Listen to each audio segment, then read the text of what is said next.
Good morning. I'll call the meeting to order for the Board of Supervisors for October 7th, 2025.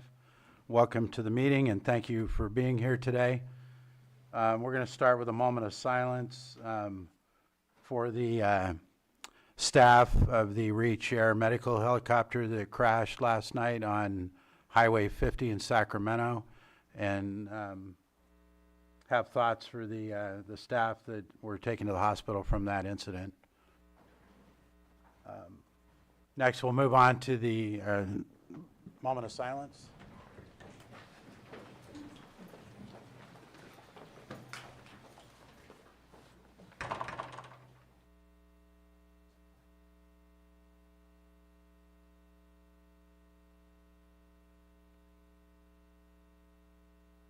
Thank you. And Trevor, Mako, would you lead us in the Pledge of Allegiance, please? Pledge allegiance to the flag of the United States of America and to the republic for which it stands, one nation, under God, indivisible, with liberty and justice for all.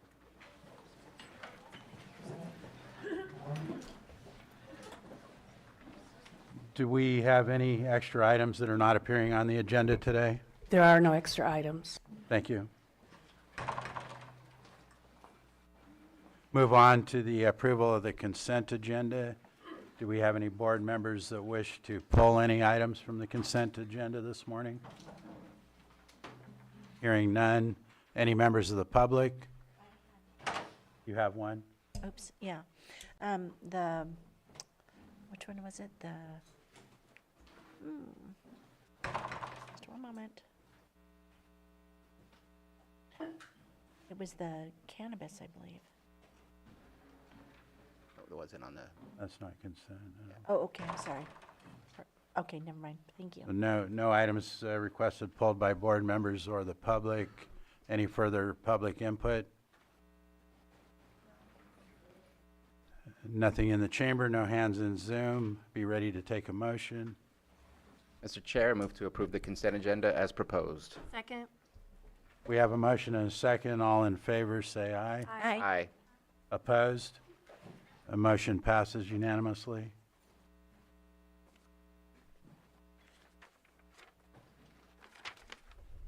We'll move on to our timed items. And at this time, we can call for any public input. If we have anybody in the chamber, we'll start with that. If you have public input, come forward. Please state your name and you'll have 3 minutes to address the board. Seeing nothing in the chamber, are there any hands in Zoom?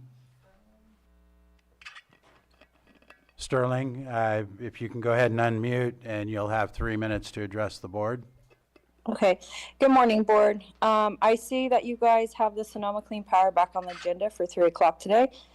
So Lake County is not like any other county in California. We sit directly above Clear Lake. Sterling? Field. Hello? Yes, that item's on the agenda, so I'm going to ask that you provide comment about it at the 3 o'clock timed item. Okay. Since I'm on here, can you guys look at your emails? I did send you a couple pieces of paper that I would like you to look at prior. Yes, we will check to that, 3 but you'll o'clock. have to discuss the item at 3 o'clock. Okay, thank you. Thank you. Is there any further hands? Okay, we'll go ahead and close public comment and move on to our 903 item, which is Pet of the Week.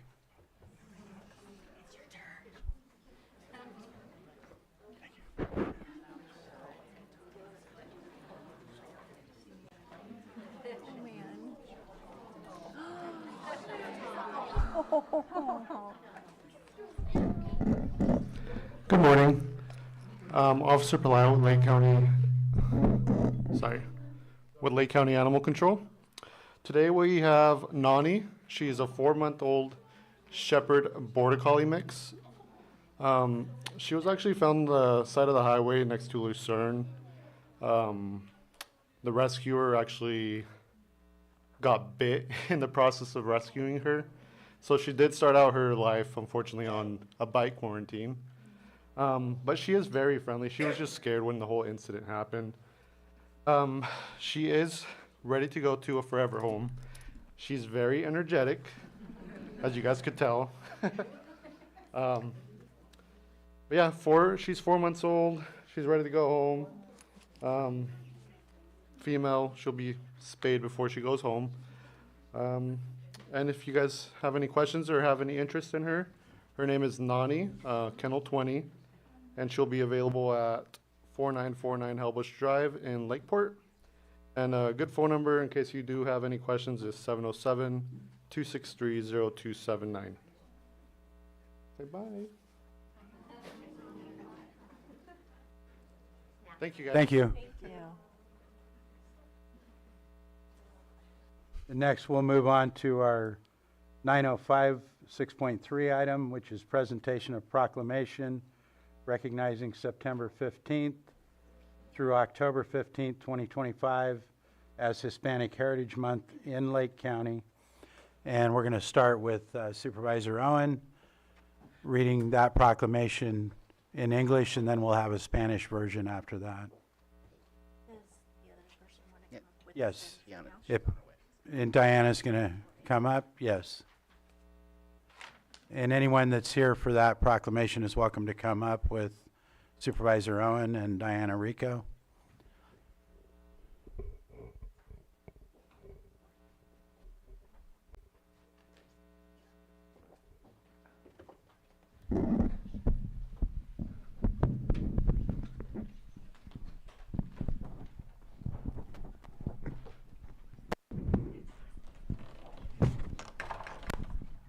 Anybody else? Okay. The Board of Supervisors, Lake County, California, recognizes September 15th through October 15th, 2025 as Hispanic Heritage Month in Lake County. Whereas Lake County wishes to celebrate the accomplishments of Hispanic Americans who helped shape our country. We are grateful for the many contributions Hispanic Americans, men and women, make in our community and the vibrance they weave into our local culture. And whereas Lake County believes that the diversity, we are strengthened by the beliefs through the culture and experiences all Hispanic Americans who live in our country have and continue to enrich our classrooms, our neighborhoods, and our places of work. And whereas from Americans' earliest days, Hispanic Americans have played a prominent and important role in the nation's heritage, the Hispanic Americans continue to embody the pioneering spirit of America today, demonstrating a steadfast commitment to faith, family, and hard work. Hispanic Americans lift up our community and our economy as entrepreneurs, executives, and small business owners, and make contributions to the areas such as science, art, music, politics, academic, government, and sports. And whereas this month is a national celebration of the historic culture and contributions of Hispanic Americans that honor the enriched tapestry of history, Hispanic communities, and individuals across the United States and in Lake County. Now, therefore, be it resolved that the Lake County Board of Supervisors hereby proclaims September 15th through October 15th Hispanic Heritage Month in Lake County, passed and adopted this 7th day of October, 2025.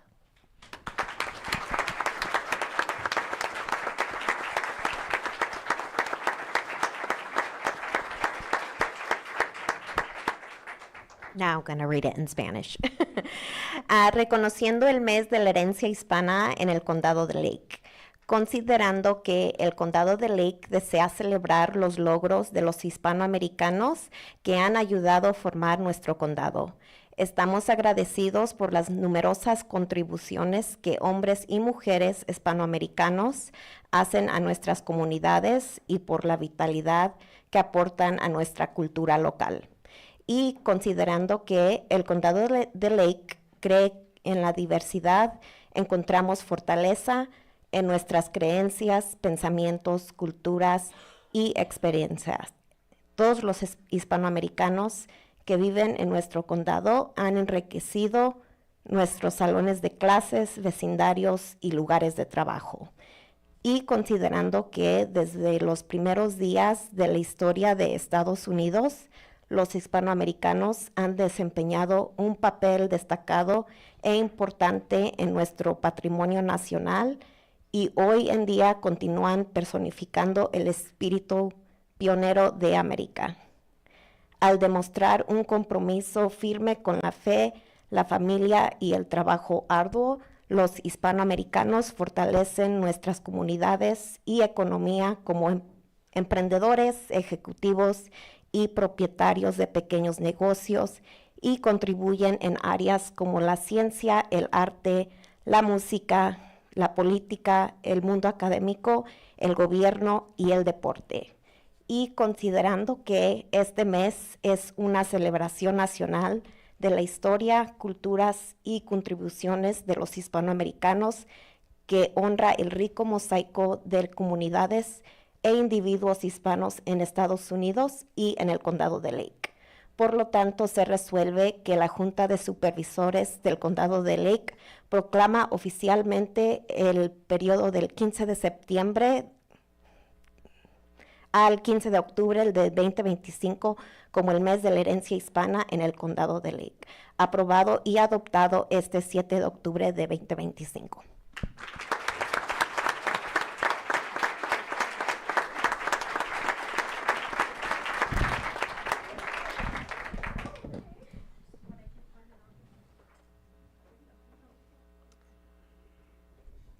We're going to take comments first.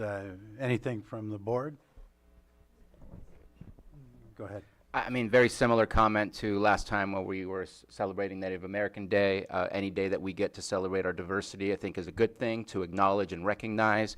Our population is ever changing, and we're seeing a growing and growing population of Latinos in our community.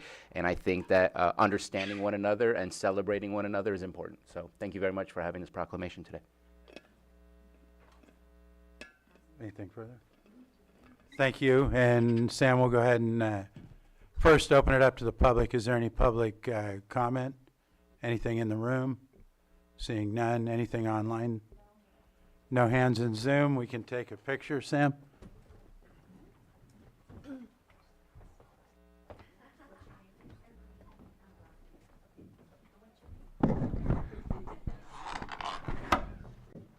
Oh, very nice.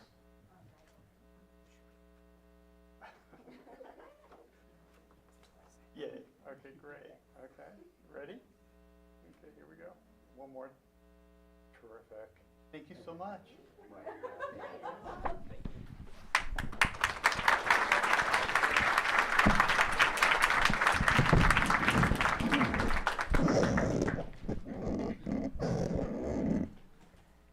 Next, we'll move on to our 6.4910 item, which is presentation of proclamation designating the month of October 2025 as Head Start Awareness in Lake County, and Supervisor Pyska is going to lead this presentation. Anyone here for Head Start is welcome to come up. Head Supervisor Start, Pyska. NCO, E-Center. Anyone else who wants to come up for this proclamation? First five. Lake family and first five. Yep.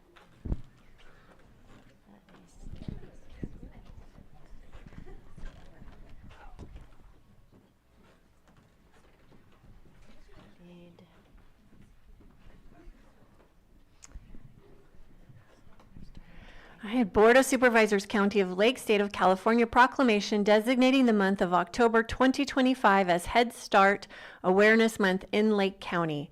Whereas Head Start was part of the War on Poverty, launched in 1964. However, Head Start officially began in 1965 and is nationally, federally funded early childhood development program that serves children and families and whose purpose is to help children achieve their full potential.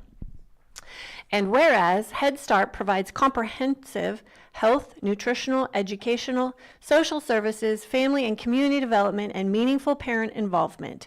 And whereas Head Start focuses on children's language development, early literacy, social skills, and providing their parents with the skills in becoming their child's first and best teacher. Whereas Head Start is committed to the development of each child and provides preventative and early intervention services to children and families regardless of their economic status. Now, therefore, be it proclaimed that the Lake County Board of Supervisors does hereby proclaim the month of October 2025 as Head Start Awareness Month.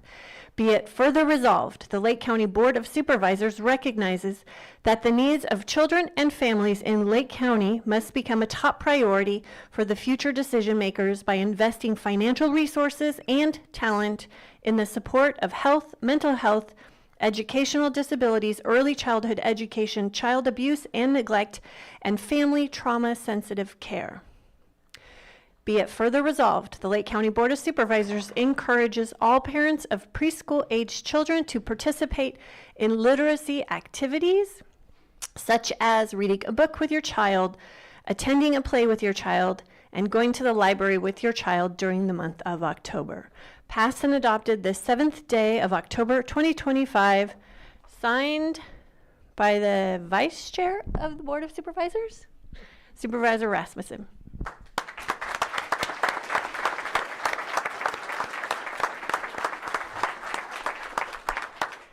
And we have quite a variety of Head Start programs in our county, championed by several agencies. We have NCO, North Coast Opportunities, which our board is a part of, and I sit on that board as well. But I want to pass the microphone off to let all of you talk about, or whoever would like to talk about, the programs that you run and who you impact. Good morning, and thank you again for this. It really means a lot. I'm Raj Samra, and I'm here from eCenter. We run and operate the Lake County Migrant Head Start program, and our services are April through November. And again, thank you for your support. Thank you.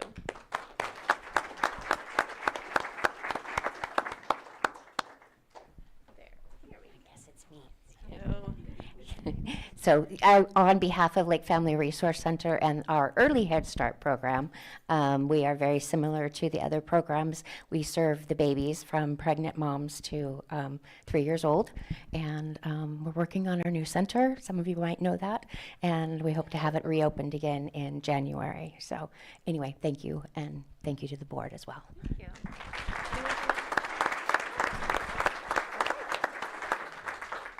Any comments from board members?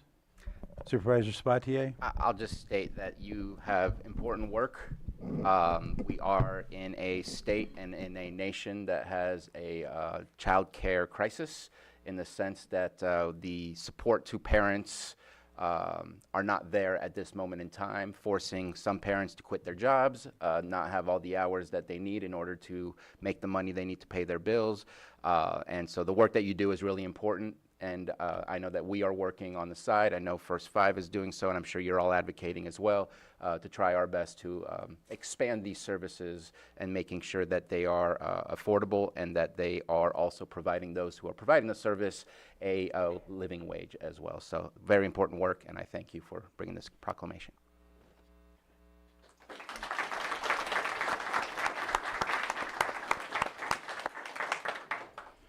And I appreciate the partnerships. As with many things that we have in Lake County, we have strong partnerships from multiple organizations and agencies, and that is appreciated.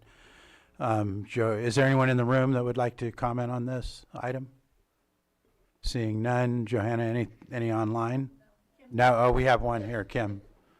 Mayor Costa from the city of Lakeport, also a county employee with child welfare. I just wanted to, as a county employee, a manager for Child Protective Services, I just wanted to acknowledge the important work of this group of agencies. They are sort of the line of intervention between a struggling family and the full-on involvement of child welfare services. So the work that families who are willing are able to, when they're able to work with these agencies here, oftentimes their challenges can be met, and their situations turned around such that that family does not have to experience further intrusive, what they might feel as intrusive interventions. So thank you so much. Your work is so important. We really rely on you, and we totally respect and appreciate what you do. Thank you. Thank you. And there was nothing online, Johanna. All right, with that, we'll bring Sam up for a picture.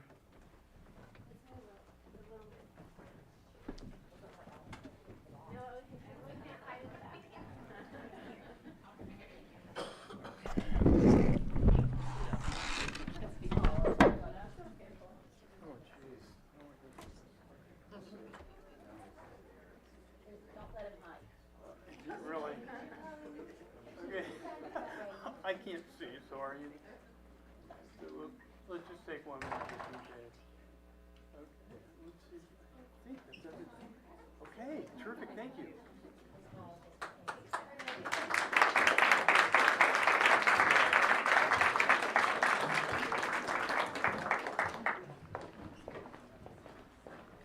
I'll see you again in a minute. And next, we'll call our 6.5 915 item, which is presentation of proclamation designating the week of October 5th through 11th, 2025 as National 4-H Week in Lake County.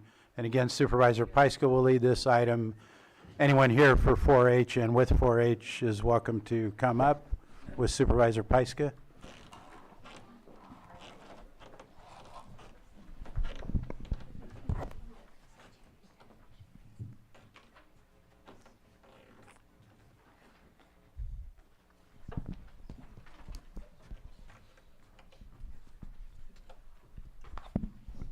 Board of Supervisors, County of Lake, State of California proclamation designating the week of October 5th through the 11th, 2025 as National 4-H Week in Lake County. Whereas this year's National 4-H Week theme, Beyond Ready, reminds us that 4-H is building a ready generation in a world of change and equips young people with skills for the future while meeting them where they are today. Whereas 4-H is America's largest youth development program and is in every city and county in the United States, supporting 6 million youth across the country become engaged, successful, and independent. And whereas during the 2025-26 legislative session, the California State Assembly member Cecilia M. Aguiar-Curry introduced House Resolution 66, HR 66, to honor National 4-H Week. And whereas the 4-H leadership has been over 225 youth and 72 volunteers in its 9 clubs in Lake County, becoming confident, independent, resilient, and compassionate leaders. Whereas 4-H programs are delivered by the Cooperative Extension System, a community of more than 100 public land grant colleges and universities across the nation that provides experience for young people to learn by doing. And whereas California 4-H is led by the University of California Cooperative Extension, the research and outreach arm of the University of California's Division of Agriculture and Natural Resources. And whereas 4-H connects young people and adults to their communities, preparing them for work and life through experimental and inquiry-based learning while providing emergency research for positive youth development. And whereas expanding from its strong agricultural roots, 4-H helps young people explore the world around them and grow into productive adults. And whereas supporting future leaders in science, agriculture, and community leadership is key for the U.S. Department of Agriculture, National Institute of Food and Agricultural 4-H programs. Now, therefore, be it proclaimed to the Board of Supervisors of the County of Lake does hereby designate October 5th through October 11th, 2025 as National 4-H Week throughout Lake County and encourages all citizens to recognize 4-H for their significant impact they have made and continue to make by empowering youth and the skills they need to lead for a lifetime. Passed and adopted this 7th day of October 25, signed by the Chair of the Board of Supervisors.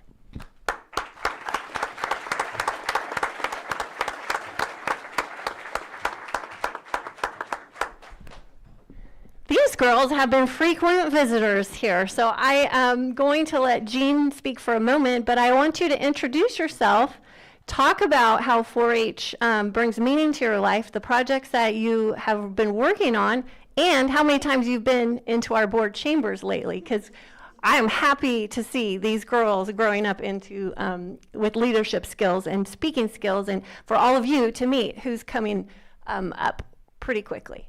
Here you go, Jean. Thank you. Hi, I'm Jean Goulart. I'm the Community Education Specialist for 4-H. Thank you for accepting our stickers today as the second day of our National 4-H. It's Give Out a Clover, so you all received a clover, and we'll be giving these to the board. So I also want to let you know that your Lake County 4-H reaches more than just clubs. We have enrichment courses that we bring to your public schools, our public schools. We're bringing junior master gardeners to all the schools in Lake County that accept our offer to be there. We've just completed with Burns Valley. And also, we have reached out with the probation department and have held an event for the probation children, youth of archery for the summer program. So we're more than just clubs. We're youth getting out there and growing up and becoming leaders. So thank you very much.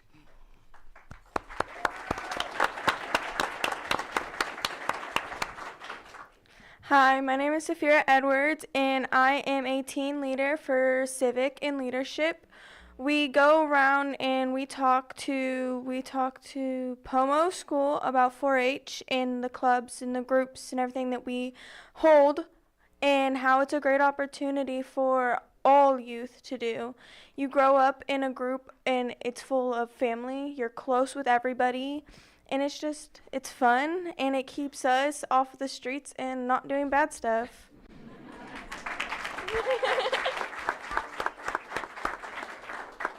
I've been here 3 or 4 times now. Yeah, and did you win an award this summer? I did. I had got my presentation awards because I went to state.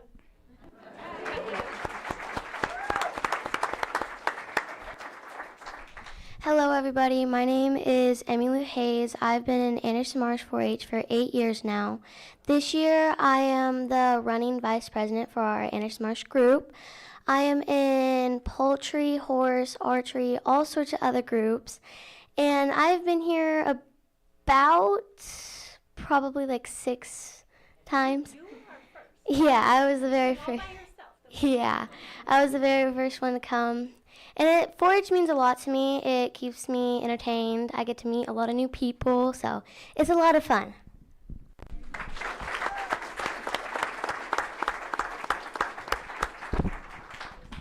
Okay.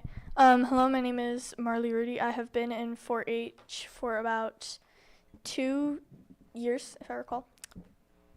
4-H for us, technically, you would just meet new people. Keeps you from doing bad things. You learn a lot of new stuff. And I guess it's just fun for a lot of people to do rather than just sit around and doing bad things. Which club are you in? I am in archery and camp. Very good.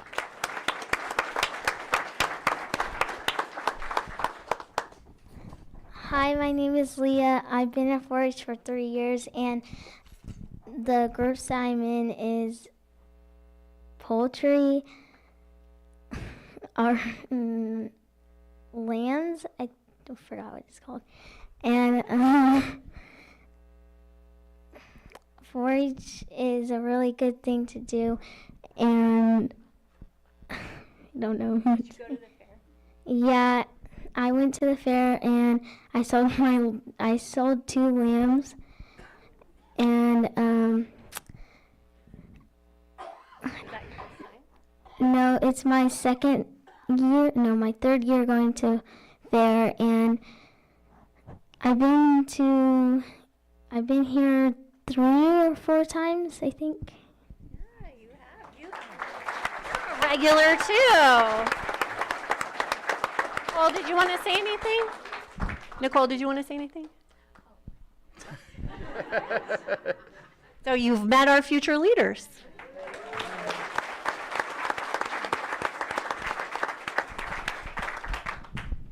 Any comments from board members? Yes, go ahead first. Okay. Well, I just, make sure it's on. I just can't say enough about the 4-H program. My kids were in it briefly because we had so many other sports too, but it is just an amazing program. The science, the responsibilities, the holding them accountable is huge. They have to take care of the animals. It's not an option. So just, it teaches them so much. And the families that are in it are, it's, what is it, the old saying? It takes a village to raise a child. And that's what you see in 4-H. You see a lot of old values as far as the kids have to do a lot of this stuff. So we're teaching the kids to work at an early age, which is really important. Otherwise, we get kids in their high school years and out of high school that really don't know how to work. So these kids do know how to work. I can't say enough about the program. I actually, last night was the first meeting for Middletown's 4-H club. And I had 3 kids at I think I had about 4 or 5 kids at my ranch that I'm like, how come you're not at 4-H?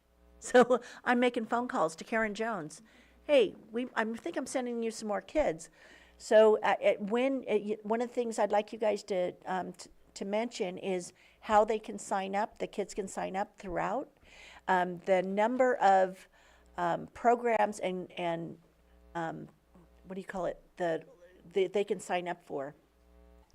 Projects that they can sign up for is astonishing. They can sign up for rocketry. They can sign up for baking. They can so it's not just animals. There's so many, many things that they can learn about. And I know that a lot of the homeschool kids are using 4-H as part of their science curriculum, which is phenomenal. And the camaraderie and going to the fair for a week, those that want to go, I had a mother come back from that. It was her first year there this year that boards with me at my ranch, and she said, there is no tired like Fair Week tired. But she still had a smile on her face. So, thank you.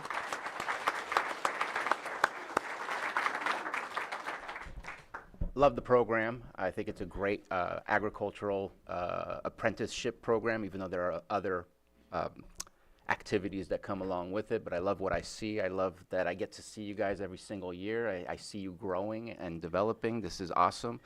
I see your skill sets growing in the way that you're speaking on the microphone versus the first time that you were here.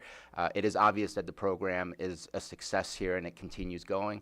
I want to thank you for always coming to us and sharing with the audience and with us, but I also want to say thank you to the advisors, because without advisors, it's really difficult to run a program, and I know that we have advisors who have dedicated themselves to making sure that our students have access to these programs, and I'm very thankful for that.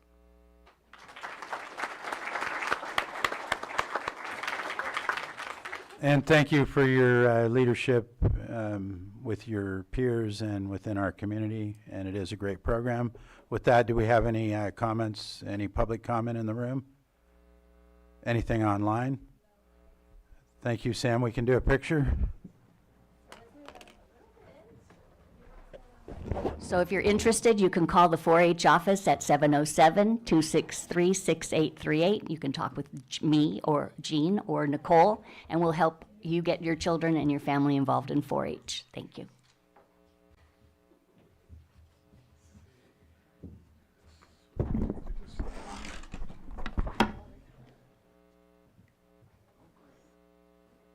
Ready?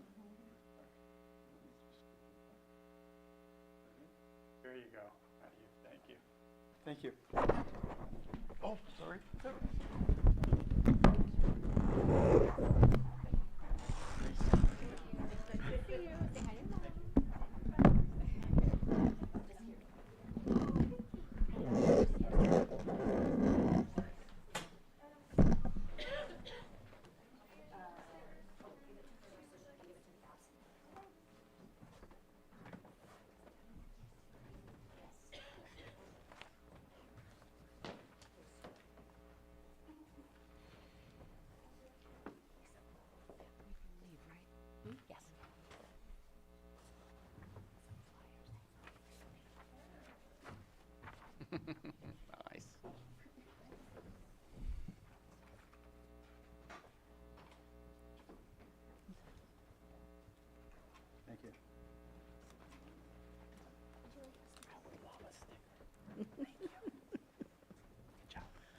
Okay, next we will move on to our 6.6, 920 item, which is presentation of proclamation designating the month of October 2025 as Pregnancy and Early Infant Loss Awareness Month in Lake County. And this will again be led by Supervisor Pyska. And anyone here for this is welcome to come up with Supervisor Pyska. Yeah, come on up. Otherwise, thank you, Samantha. Anyone else?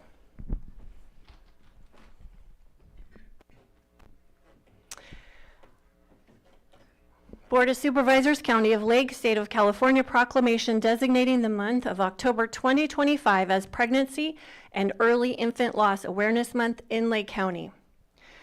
Whereas pregnancy and early infant loss is more common than we realize. It is estimated in the United States that 1 in 4 pregnancies ends in miscarriage, and 1 in 175 pregnancies ends in stillbirth, and 5 infants per 1,000 die before their first birthday. And whereas many Lake County parents and families have suffered a miscarriage, a stillbirth, or the death of an infant during pregnancy or during delivery or shortly after birth, and such a terrible loss is often not recognized. Whereas Lake County wishes to acknowledge the profound grief experienced by families who suffer the death of a small child, infant, or preterm baby. And whereas even the shortest lives are still valuable, and the grief of those who mourn the loss of these lives is significant.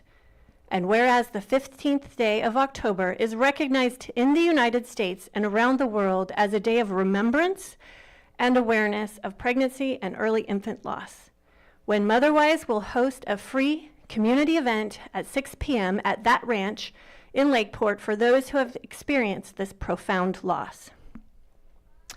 Whereas increased awareness of the causes and impacts surrounding pregnancy and infant loss may lead to greater understanding, support, and resources in communities across Lake County. And whereas recognizing Pregnancy and Early Infant Loss Awareness Month and Remembrance Day would enable the people of Lake County to consider how, as individuals and communities, they can meet the needs of bereaved mothers, fathers, and family members and work to prevent the causes of these deaths. Now therefore, be it proclaimed, the Board of Supervisors does hereby proclaim October 2025 as Pregnancy and Early Infant Loss Awareness Month in Lake County and encourages parents, caregivers, and all residents to become educated in opportunities to prevent pregnancy and early infant loss and support bereaved families when prevention is not possible. Passed and adopted the 7th day of October 2025, signed by the Chair of Board of Supervisors.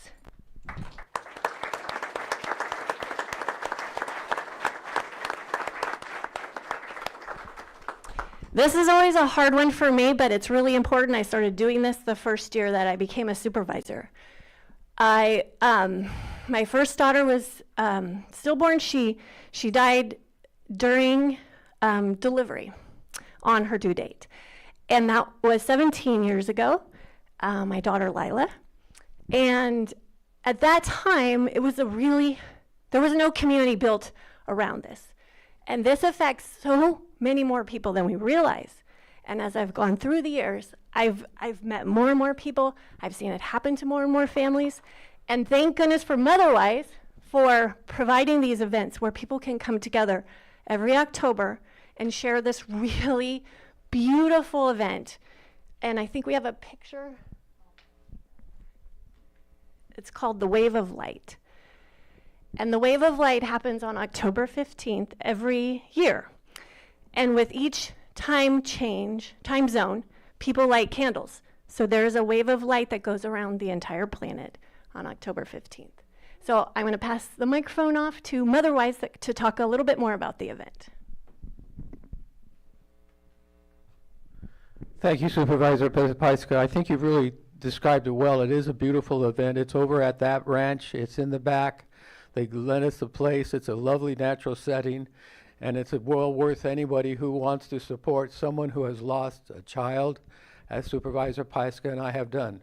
49 years ago, I lost my second daughter, Alexis. She lived for 3 days. She lived in a hospital. She never left the hospital. She never saw have the sun shine on her face, any of those natural wonders that you and I take for granted on a daily basis. It's because of that pain that I carry today. 49 years later, I still have that pain of that loss, and I'm sure Supervisor Paiska has that same pain. So it's something that we endure. It's something that we carry forward with us. Her loss and her name are the primary factors that motivated me to start and found the Motherwise program, I think about 15 years ago here in the county with the support of First Five. So thank you, and thank you to the board for supporting this resolution. It means a lot to me personally, and I know it means a lot to a lot of people here in the county.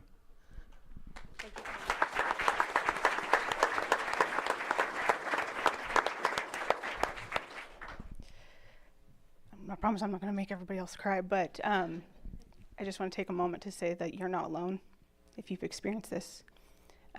This is a beautiful event. I got the opportunity to go last year, and you'd be surprised at how many families came, how many families were there, and just the amount of support and love that can be shown through it. And I'm going to stop. Thank you.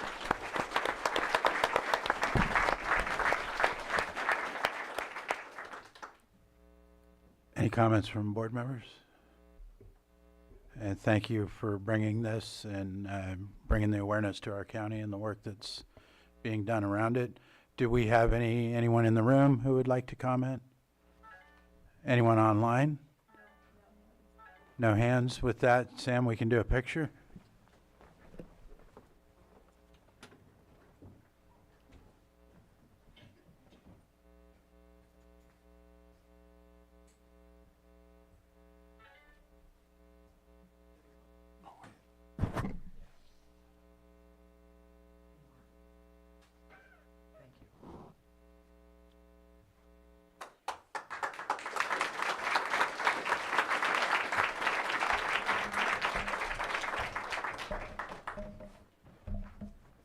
Next, we'll move to our 6.7 item, which is presentation of proclamation designating the month of October 2025 as Domestic Violence Awareness Month in Lake County, and this will be led by Supervisor Sabatier.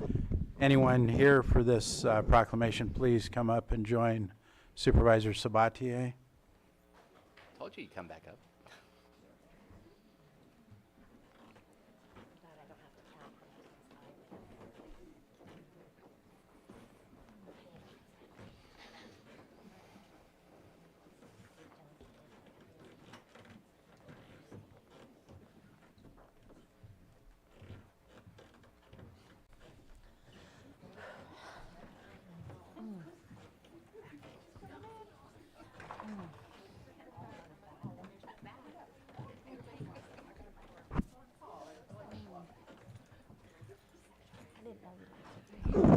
Wow, what a team. So just quick words before I start. It's saddening to me that sometimes the people that say the strongest words, such as I love you, can also be the ones that hurt you the most. And that's for your partners, for your family members, as well as sometimes your children. But behind me is an immense team of people who provide services to help folks enduring these types of issues. We just had a town hall about homelessness, and one of our tracking numbers is the amount of people that are dealing with domestic violence that are also experiencing homelessness. It is a devastating action that really destabilizes a human being and puts them in the worst of positions and makes them very vulnerable. So this is important. Proclamation designating the month of October 2025 as Domestic Violence Awareness Month in Lake County. Whereas domestic violence impacts women, children, and men of all racial, cultural, and economic backgrounds. And whereas emotional and physical scars resulting from domestic violence are often severe and long-lasting. And whereas in the past 12 months, Lake County law enforcement responded to over 418 incidents of domestic violence, including men, women, and children. In the past 12 months, the Victim Witness Division of the District Attorney's Office has served 324 victims of domestic violence, and the District Attorney's Office has prosecuted 168 felonies and misdemeanor acts of domestic violence. Lake Family Resource Center responded to 927 crisis line calls, served victims, and sheltered 118 domestic violence victims and their children for a total of 4,228 bed nights. Whereas it is crucially important to hold perpetrators responsible for assault and to prevent domestic violence at every opportunity. And whereas family violence is a community problem, stopping the cycle requires not only the strength and courage of survivors, but also the support and involvement of all members of the community. And whereas many organizations such as the District Attorney's Office, Sheriff's Office, Lakeport Police Department, Clear Lake Police Department, and Lake Family Resource Center are committed to ending domestic violence in Lake County and provide essential crisis intervention and prevention services to all members of our community. Now, therefore, be it proclaimed that the month of October 2025 is designated as Domestic Violence Awareness Month in the County of Lake, and our community is urged to support the efforts of the agencies assisting victims of domestic violence and to increase their involvement in efforts to prevent domestic violence, thereby strengthening our community and creating an environment which honors, nurtures, and protects all members of every family. Passed and adopted the 7th day of October 2025 and signed by our Vice Chair of the Board.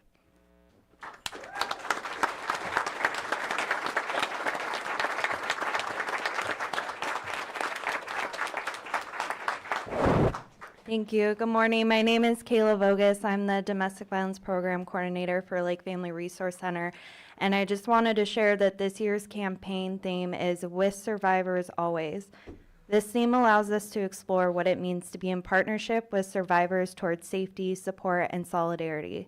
It is both a love letter and a call to action for those committed to advocating for survivors' needs and rights.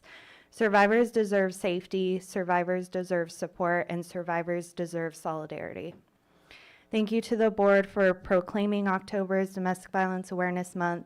Thank you to the community and our partners for your continued support of Lake FRC, and thank you to our wonderful advocates for working hard every day and helping survivors.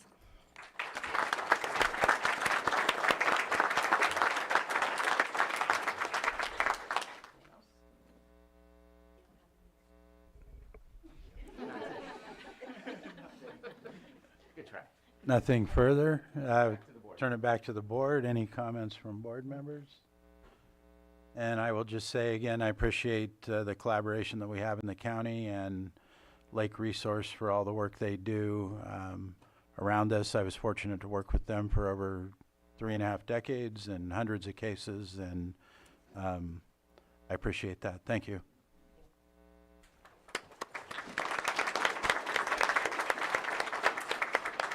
Do we have any members of the public that wish to comment on this item? And we have nothing in the room. We have one online. Sterling, go ahead and unmute, and you can address us. I want to say thank you. This one touches home close to me. I grew up in domestic violence and child abuse in the 90s. So I appreciate that you guys are bringing this forth and recognizing it and helping out the community now. Something that would have been great, you know, in the past. But now that we're doing it, I want to say I appreciate it and it hits home. Thank you. Thank you. With that, Sam, we're ready for a picture.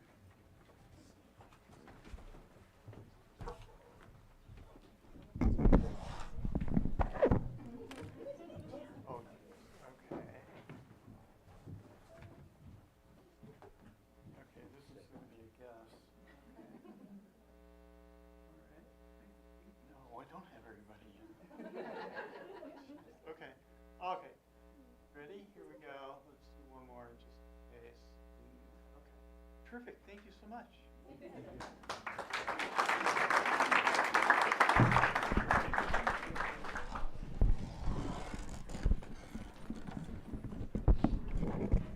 We're going to take a quick 5-minute break.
This one might have been the one that I took down there, because now I feel it. No, it's We're going to move on to our 6.8 item, That's okay, but this is the one. which is consideration of presentation of semi-annual employee service awards for the County of Lake, and I'll turn this over to our HR Director, Pam Samick, to lead this item.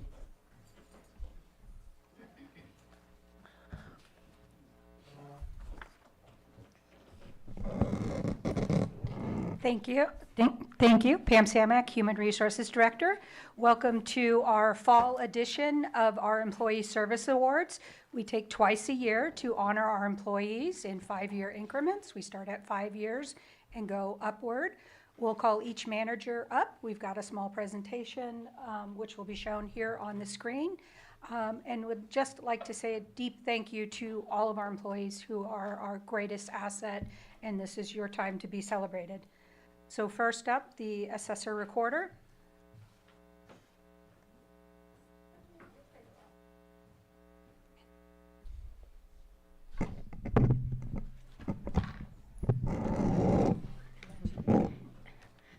Good morning everyone, good morning the board. I'm Landa Janakis, Chief Deputy Assessor Recorder Evaluation.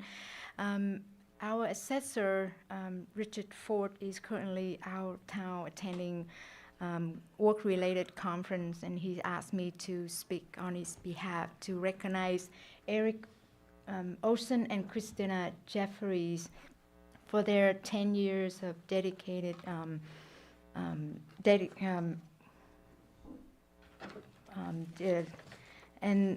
unfortunately, both Eric and Christina are out of the office today, but we still want to take a moment to acknowledge their work, their hard work, and express our appreciation.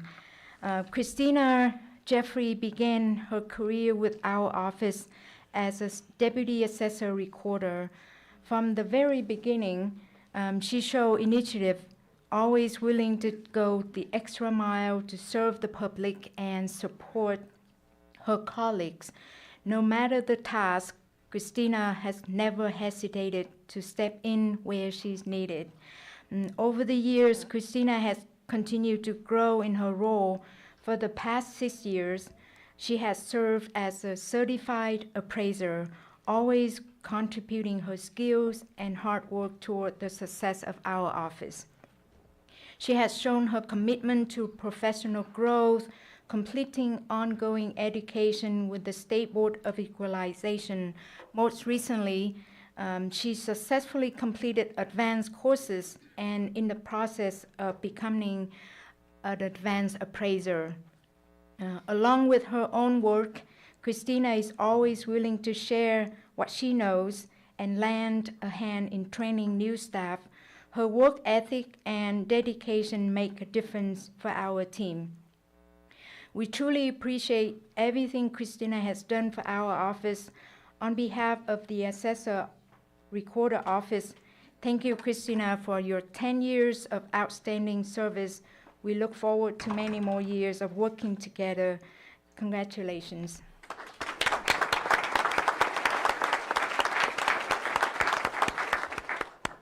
Eric Olson begins his career with the Assessor Recorder Office as a Deputy Assessor Recorder, and through his hard work and dedication, advanced to become a Supervisor Deputy Assessor Recorder. In his role, he has done a great job in supporting, hiring, and training new staff members. One of the things we really appreciate about Eric is his willingness to step in whenever he's needed.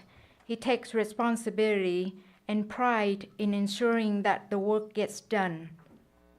In addition, Eric is certified appraiser who continues his professional development through ongoing education. His hard work and dedication make him a true asset to our office. We are truly very fortunate to have Eric on our team. On behalf of the Assessor Recorder Office, thank you, Eric, for your 10 years of outstanding service. We look forward to many more years of working together. Congratulations, and thank you.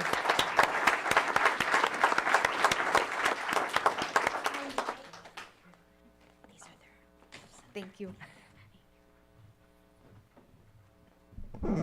The next, we'll be honoring Elizabeth Martinez, who couldn't be here today, for 25 years. Treasurer.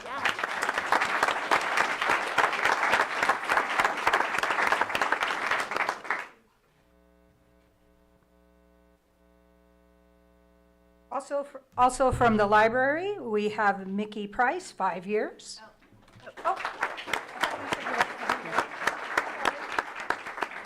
Thank you so much. I'm Christopher Veach, County Librarian, and yeah, we're honoring Nikki Price today, who's our library technician at the Redbud Library. She does so much for the library, including she's very creative. She has lots of great programs she presents to the public, like the Bad Art Paint and Sip, where people can come and make bad art and sip mocktails, or her library book club. She also runs our grant program for Zip Books, which gets new books into the library. She does interlibrary loan transfers from libraries all across the country, and she loves to do outreach. She's been at the Blackberry Cobbler Festival. She was at the Pear Festival, and she drives the bookmobile there too. So she's a wonderful asset for our county and for the library. Thank you.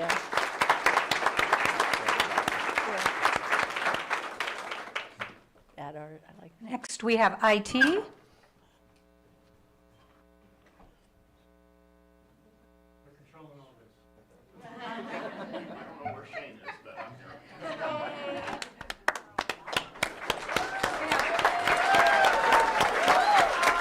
Ron Sharp,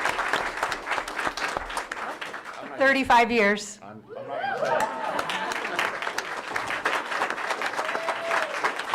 Thank you. Congratulations. Thank you.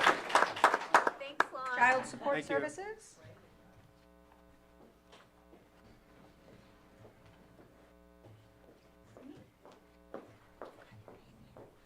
Thank you. I am the Director of Child Support Services, Tammy Widener. I would like to first introduce, who's up first? Betty Dore, please. No, not Betty. Betty Dore's been with my department for 10 years, and she's truly a great asset. Thank you. 10 years service. Thank you. Thank you. Stay. Thank you. Tracy Garcia, please. Tracy Garcia is my deputy director. She's been with my department for 15 years. Truly a great asset. Thank you so much for your service. Thank you. Thank you. Thank you. Next up, we have Maria.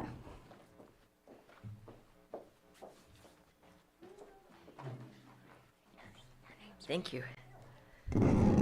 Awesome. Mireya Turner, Community Development Director. I could talk about these people for a really long time, but I want you guys to get out before dinner, so I'll keep it brief.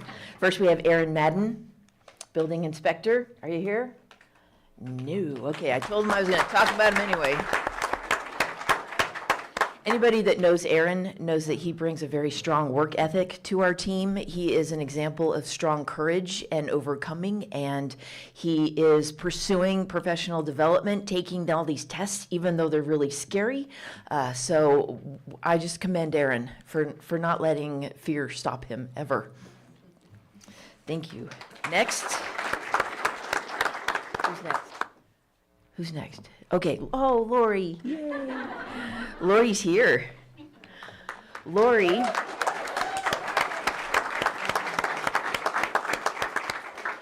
Lori brings beauty to our team in the art that she shares with us and in her character every day.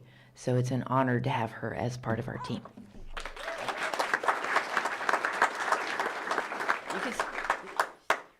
Who's next? Ryan. Yay. Ryan MacArthur exemplifies courage and strength and dedication in our team. He also has an extra flavor of compassion. He underwent damage to his house from a wildfire event, and he now shows us how to persevere and to recover. Public recognition is totally not his thing, so he warned me ahead that he wasn't coming. But I told him I was going to talk about him anyway. And then we have one last one. Did we have a slide for Todd? Todd Elliott. Okay, you know those Facebook memes where all the students are diligently watching the teacher, but then you got one who's like this? That's Todd. Todd brings the zany streak to our team, and as he sort of transitions into retirement, we're really going to miss him. So thank you very much.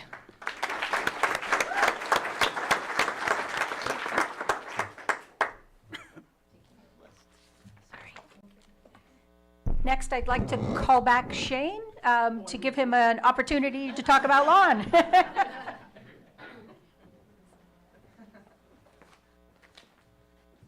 Sorry. Well, he's been here for 35 years, so this will take a little longer than normal. You know, Lon started out in 1989, and he started out as an extra help employee, actually an intern, and then he moved on to extra help, and he became a full-time planning tech in 1990 in the Community Development Department. At that time, there wasn't much GIS to speak of, and he was doing a lot of hand-drawn maps, if you can believe that. In 2003, Lon became a member of the IT department, moved over to IT doing GIS design work full-time.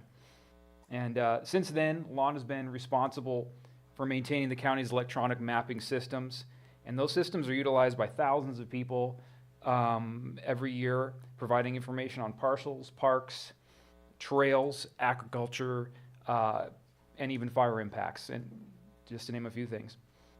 It's hard to overstate the sheer volume of information that Lon has compiled and maintained over the years. In addition to the electronic maps themselves, Lon painstakingly maintains our lot lines and other information for every parcel in the county.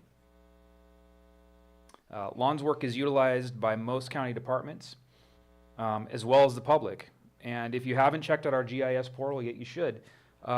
There's a lot of very interesting and useful information on there. And Lon has created, implemented, or maintained nearly all of it. I really appreciate Lon's steadfast commitment to quality work.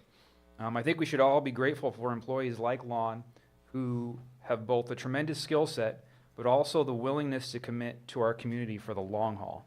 So thank you, Lon. Thank you.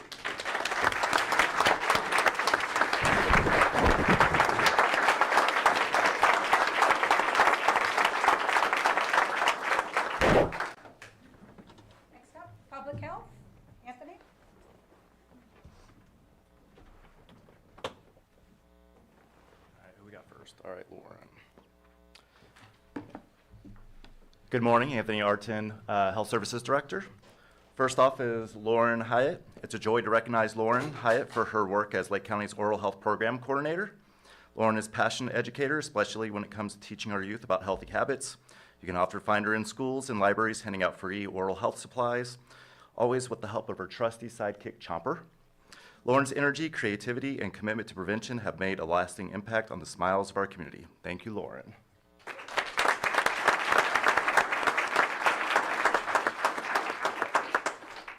There you go. Next up, Christina Vissinger. Thank you. I'm proud to honor Christina Vissinger for her outstanding service to Lake County as a community health nurse. Christina specializes in communicable disease control, including STI and HIV surveillance, and plays a vital role in keeping our community informed and protected. She also lends her skills to our home visiting program, supporting families and promoting better health outcomes. Christina's clinical expertise, compassion, and steady presence make her a true asset to public health in Lake County. Thank you, Christina.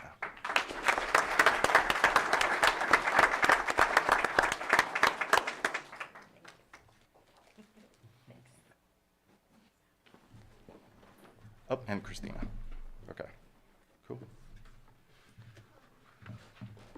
Last but not least, and unfortunately she couldn't be here this morning, is Christine Gearhart. She's an environmental health inspector.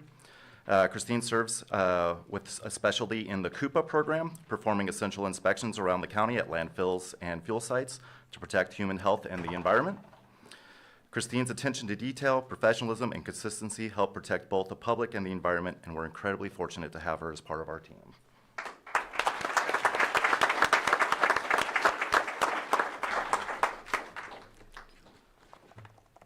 Behavioral health, Elise.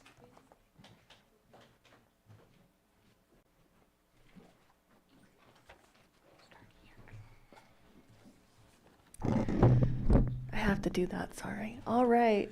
Geraldine Fagalde has been our staff services analyst for, well, she's been with the county for 5 years. She's, I think, the majority of it with our department. She did have a brief stint in HR, which has served us very well, actually, because that is her main focus in our department. She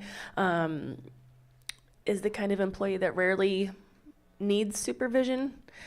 She has the ability to use good judgment, work independently, is dependable.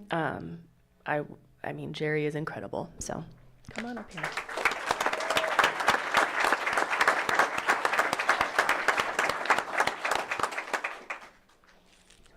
I don't know.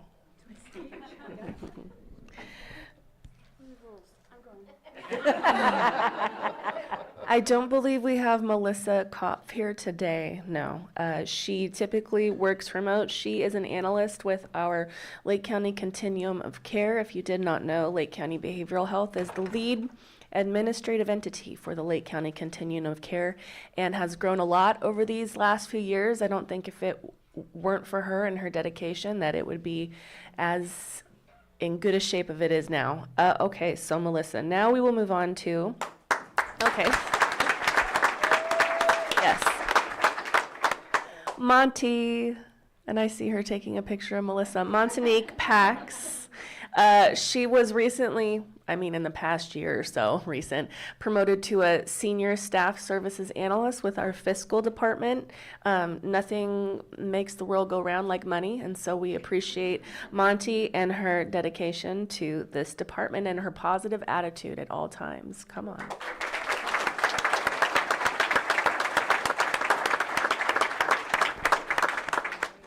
Baby. Yes, you did it.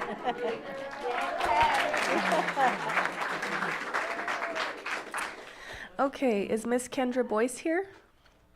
No, she must be out somewhere teaching mental health first aid or question, persuade, refer, or some other program somewhere. I'm sure she is busy. She's so lovely. So Kendra is a breath of fresh air. She is like sunshine in a person. She is just kind, caring, compassionate, is great at what she does in the schools, engaging with our youth and with the community, and has probably trained hundreds of people in mental health first aid in our community, and that's really left a lasting and impactful imprint. And so we are so thankful for her 10 years of service and look forward to many more. Thank you, Kendra.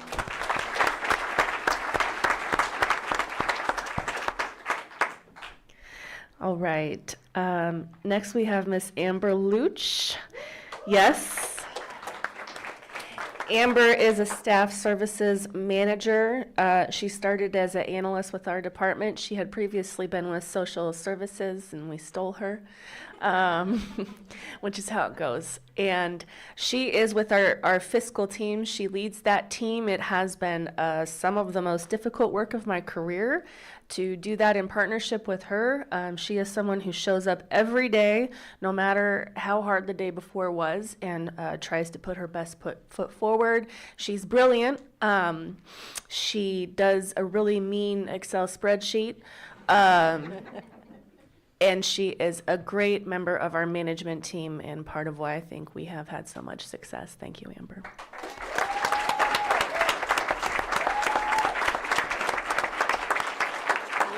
You get this. This is really fun.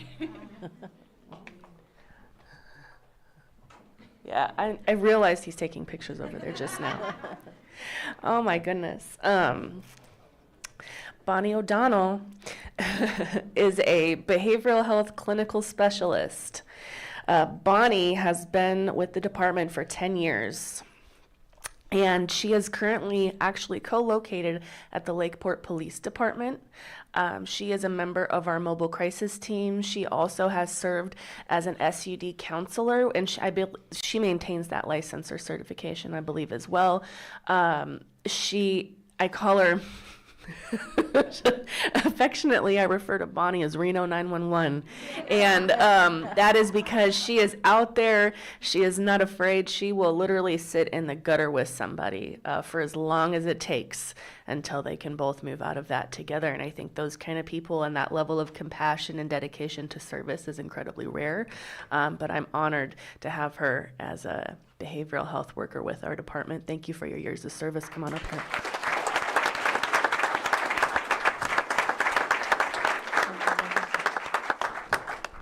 See?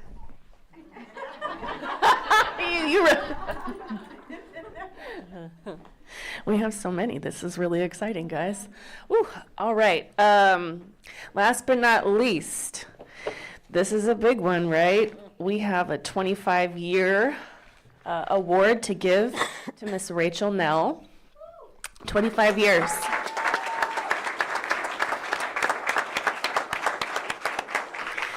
What a lovely picture. And what's even more remarkable is that Rachel has spent her entire career at our department. Right? Is that, okay, I lied. How long? 2 years. Okay, so we got 23 years with her, I think. She's probably held just about nearly all types of positions in behavioral health. Obviously, the majority of her career has been spent working directly with people in communities. She's presently doing a lot of work around housing. She is supporting the residents, I think, in Palace and Place as well as elsewhere in the community. She has done our access team. She's done every team, all the teams. Have you been in the schools? Yes, of course. So every job in our department she can do. And that's incredibly rare in our field. Social workers don't tend to last this long. It's a hard job. And Rachel is the type of individual, though, that can take things in stride and learn to see the long game with people and take pride in success. She's an excellent team member, team player, and she is just the easiest person to get along with and work with. So thank you, Rachel.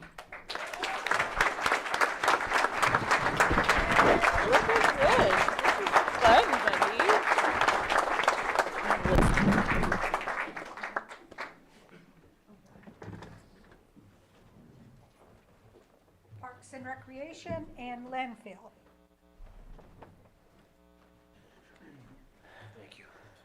Okay, there are 3 parks maintenance workers that I'm going to be kind of lumping together, which is not really necessary to do, but they'd both rather be in the parks.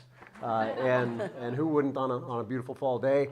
But I think it's important to note that they're also out there when it's 110. They're also out there when it's windy and rainy. So I really appreciate what they do. We have Joseph Joey Mitchell. We have Keith Knoll. We also have Francisco, but Javier Hav Batres. 5, 5, and 20, but a unique thing about all of them is that they didn't just come on as permanent workers. They 2 of them started as extra help. One started as an OJT when that program was around, and so that's a common theme. Certainly in my department, we have a lot of seasonal work, but it really does go to show that there's a place to start, certainly, and you work your way up. I heard it earlier. I don't remember who it was, but maybe it was Lon, but 35 years as OJ, maybe it was intern, right? So that's miraculous. 35 years. I stood up, but I really appreciate that. But for Javier and Keith and Joey, just really appreciate their work. And I asked them to come here. They took a pass. So, but I do appreciate them. So thank you.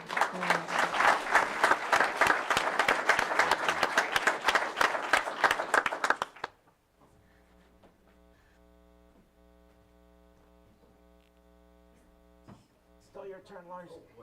Back up, Lars. He's not here either. Kevin Perry. Kevin Perry for. I don't think he's here. I didn't see him. No, Kevin Perry. Thank you.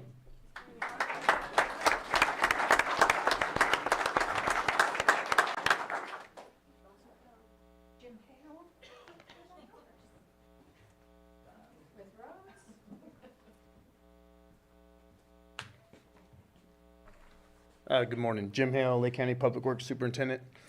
I'm going to do this a little different just because I know they're uncomfortable and so am I, so I'm going to call them both up at the same time. So, Charlie, Santiago. Here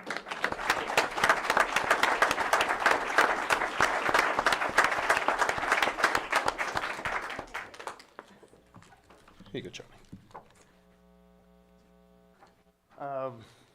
Both these gentlemen are heavy equipment operators for Public Works.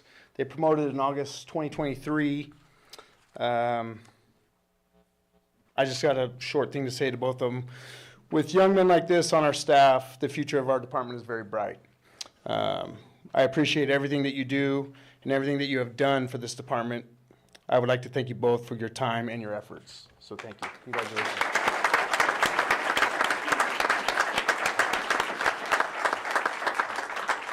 Special districts?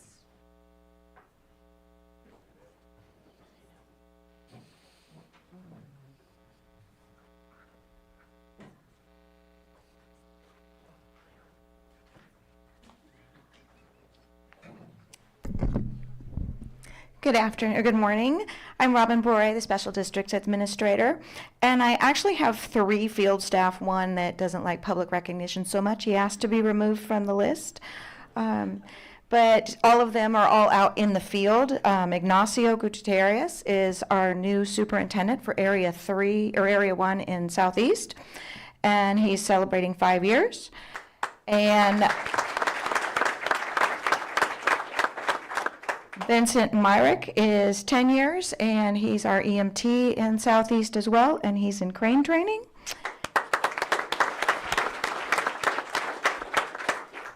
And the one that's not on the list is Alan Miller, but I want to give him a shout out anyway. He is at the Lakeport Water Plant working on the water.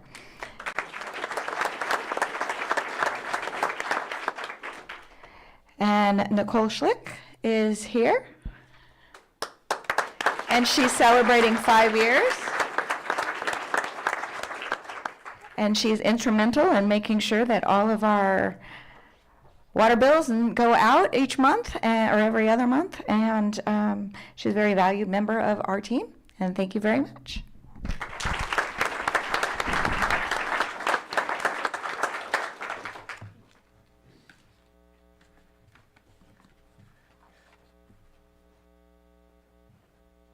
Victim witness, Susan Cronus.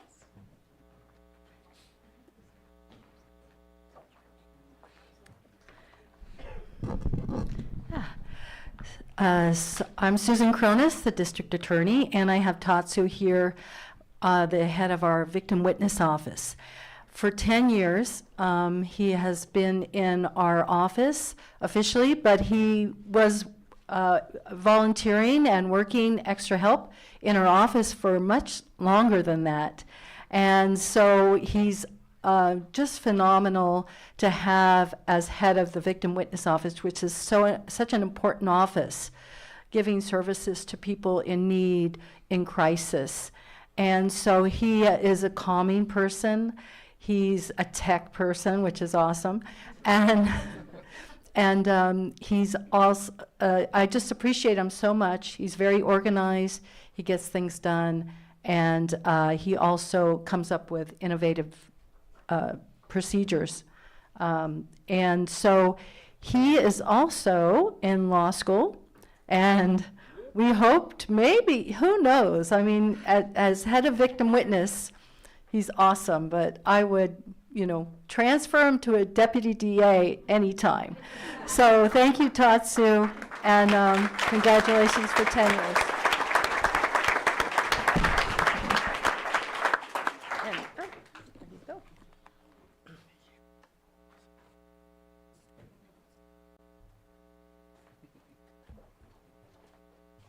Probation, Wendy Monofrance.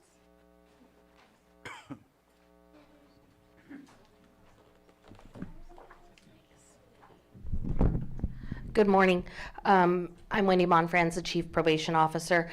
Today, we're recognizing Juliana Bisaccio, who has been with our department for 25 years, which is incredible.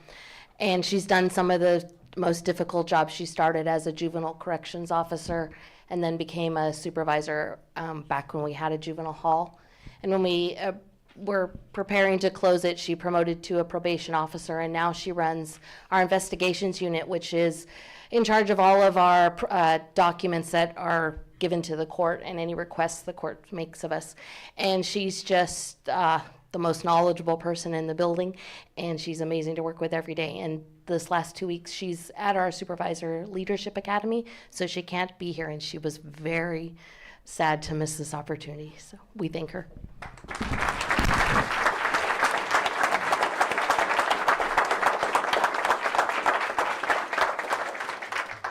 Next, we have Sheriff Bingham.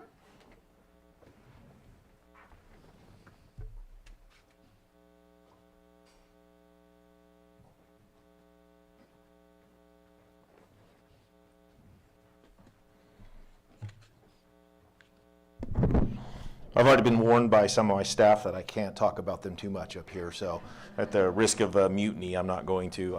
Would like to say that, I get to be up here, and sometimes I'm in the spotlight a lot, but the reality of it is, without the work that these people do, there's no way that the Sheriff's Office would function and serve our community in the way it does today. So we'll start with Daniel Costancio, who cannot be here today. He's one of our correctional officers.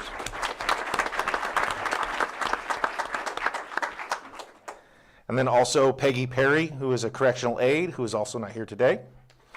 20 years of service. And then our correctional lieutenant, who runs our operations and the facility, is Lieutenant Chad Holland, with 20 years of service.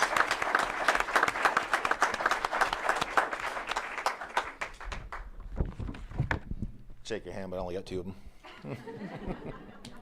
Thank you. Next up was our coroner tech, who has a difficult job, and we could not have a coroner's division without the work that she does. Robin Reed, with 5 years.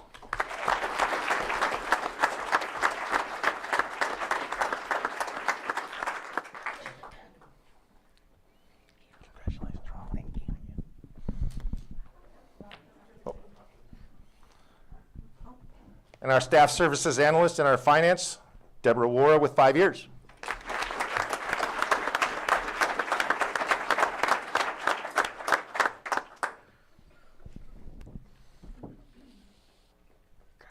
Thank you. Oh, don't drop that. Next is Sergeant Carla Hockett, who's not here today, but she runs our recruitment and retention division and oversees our records and civil division with 25 years with the Sheriff's Office.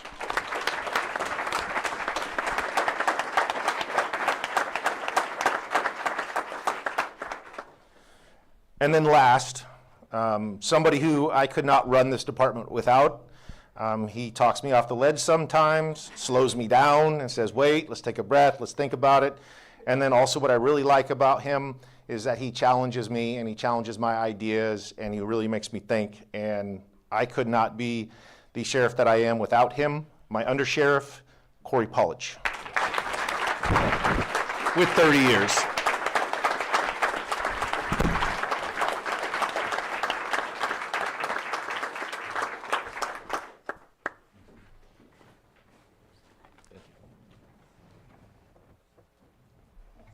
Social Services, Rachel.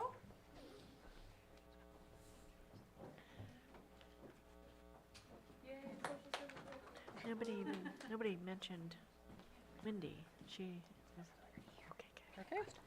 All right, got it. Good morning, Rachel Duman-Parsons, Lake County Social Services Director, and I have 24 people to acknowledge. So in the interest of time, I am going to say thank you, and we will give the more detailed acknowledgements of your accomplishments and awesomeness at our next all-staff meeting. So first up, we have a 5-year award for Joshua Anderson. Okay. Next, we have Susan Buse.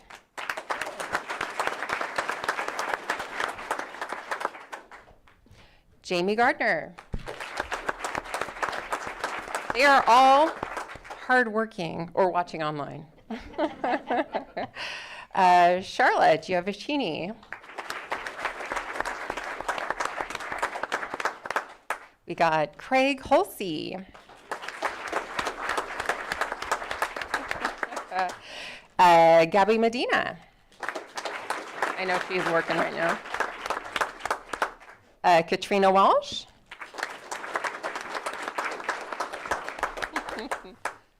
Tyler Warren.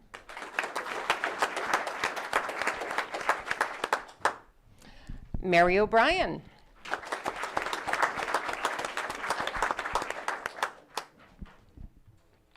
Jessica Anglin, are you here? Okay. We're on to our tenure awards now. So Jessica's our tenure. Joanne Fortino.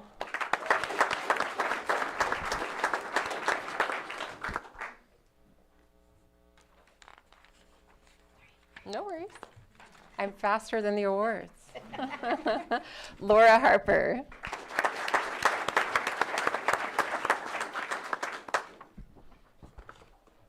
I'm going to have my deputies help me carry these. Carl Jasper.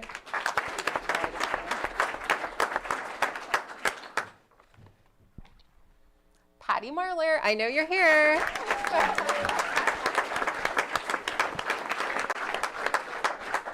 I will briefly say it's been awesome to work with you for so long. Yeah. Diana Torres, use the microphone.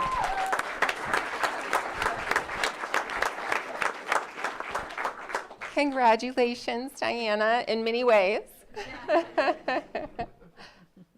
Okay.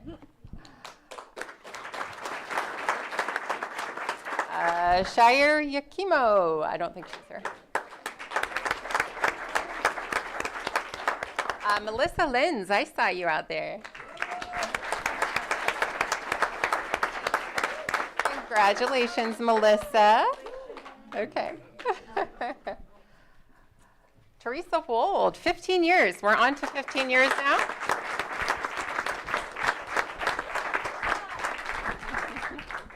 Congratulations, Teresa. Thank you. Alinda Plubel. Did I see you out there? Okay.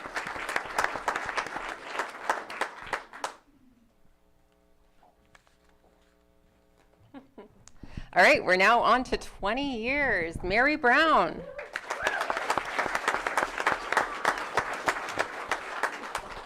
Betty Hayes, she's out, I already know that. Betty. Sharice Reynolds, I did not see her, but I know she's probably watching. 30 years, Sherry, come on up.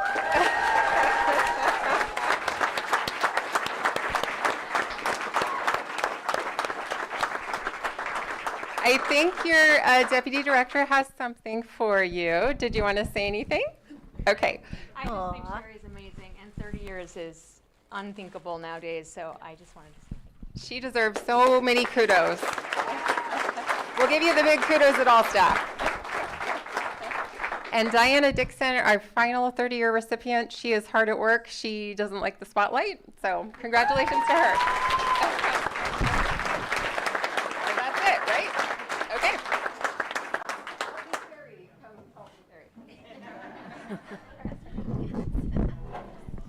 Next, mine, Diana Rico, my right-hand person. Diana is having her 10-year anniversary. She began with us in May of 2015 as an HR technician. Through her hard work and dedication and exceptional leadership, she has steadily risen through the ranks, and in March 22, she was promoted to Deputy Director, a role that she has truly thrived in. Over the past decade, she has become an indispensable member of the HR team. Her professionalism, insight, and unwavering commitment to excellence and sense of humor has had a lasting impact on our organization, and the county is truly fortunate to have her in our service. Congratulations, Diana. Thank you for your outstanding services.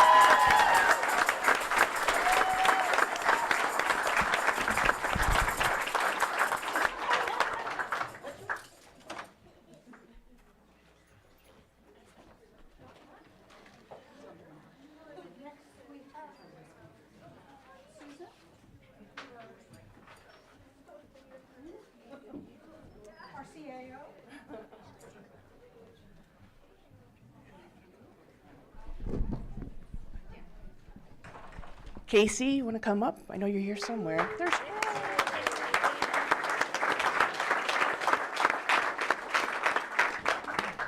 Don't leave quite yet. I know you want to run out the door.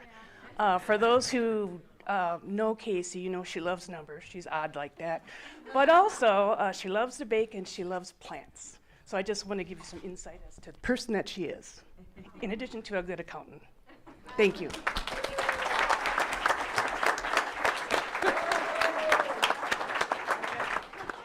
I have crazy staff, which I love. Mr. Carter.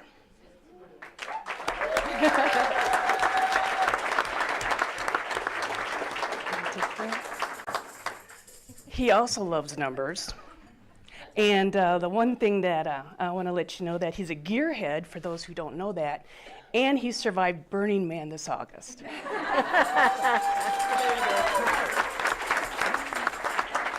I did say they were crazy. With lingering effects.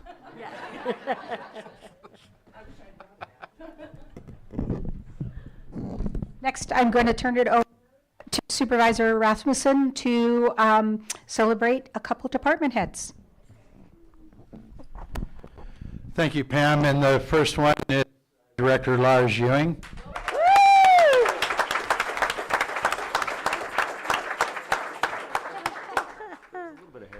And Director Ewing began his journey with us in 2010, joining Lake County as the Assistant Public Works Director. From the beginning, his expertise, vision, and commitment to public service made a lasting impact on the department and the community we serve.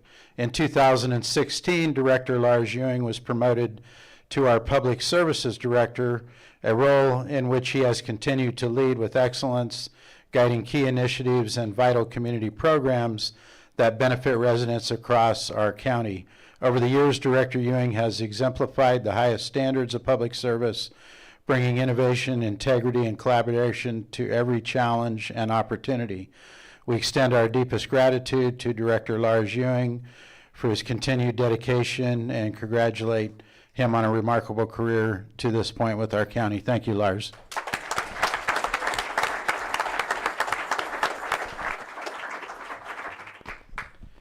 And next we have Wendy Monfrans, our Chief Probation Officer.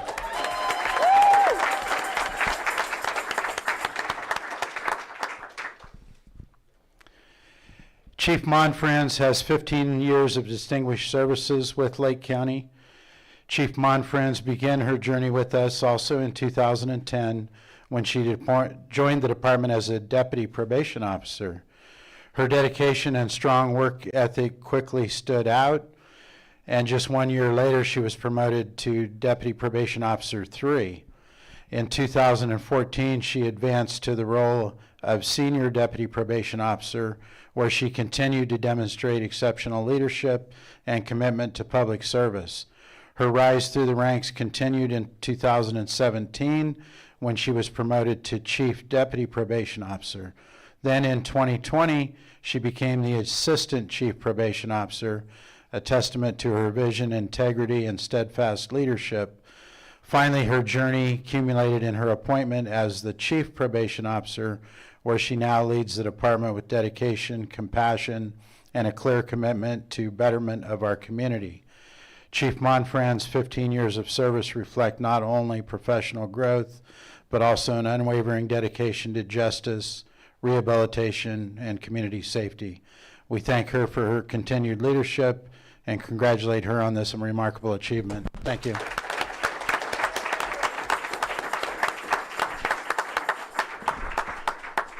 Turn it back over to Pam. Sure.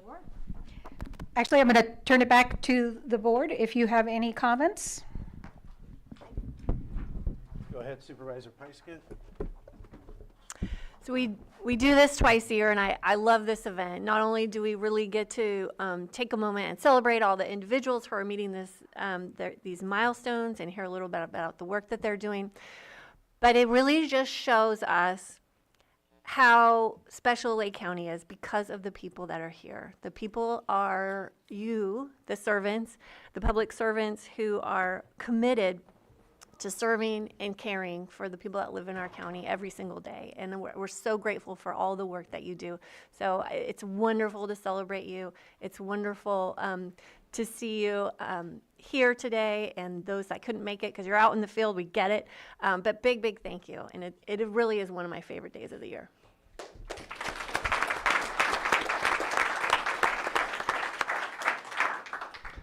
My comment is similar to the sheriff's. It's the people doing the work, whether you're in the front line or even in the administration of your department, your division. It takes a team to make the things happen that we want to make happen for our community. Your dedication, your years of service, 35. Lon, I use that GIS system every single day. I think of you every single day because I'm thankful that it works and it does exactly what I need, and that speaks to the rest of you as well. There is an impact that is being made, whether we're looking things up and finding information or we're seeing that happening in our community itself. Thank you for all the work that you do. Thank you for everything.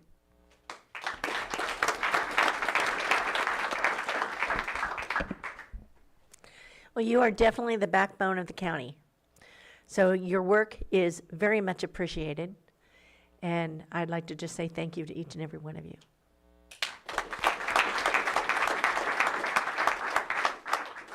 And similar to my colleagues, I appreciate the commitment of our county employees. We would not be a county or be able to provide any public service without the people that work for us. And I appreciate their dedication to the county, their choosing to work for us.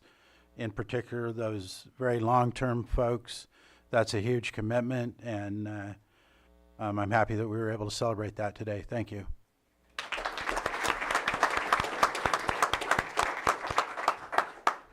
Do we have any members of the public in the room that would wish to comment on this item? Seeing none, any hands online, Johanna? No hands online. With that, thank you again, and we're going to take a short 5-minute break.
Well, that's how we clear a room.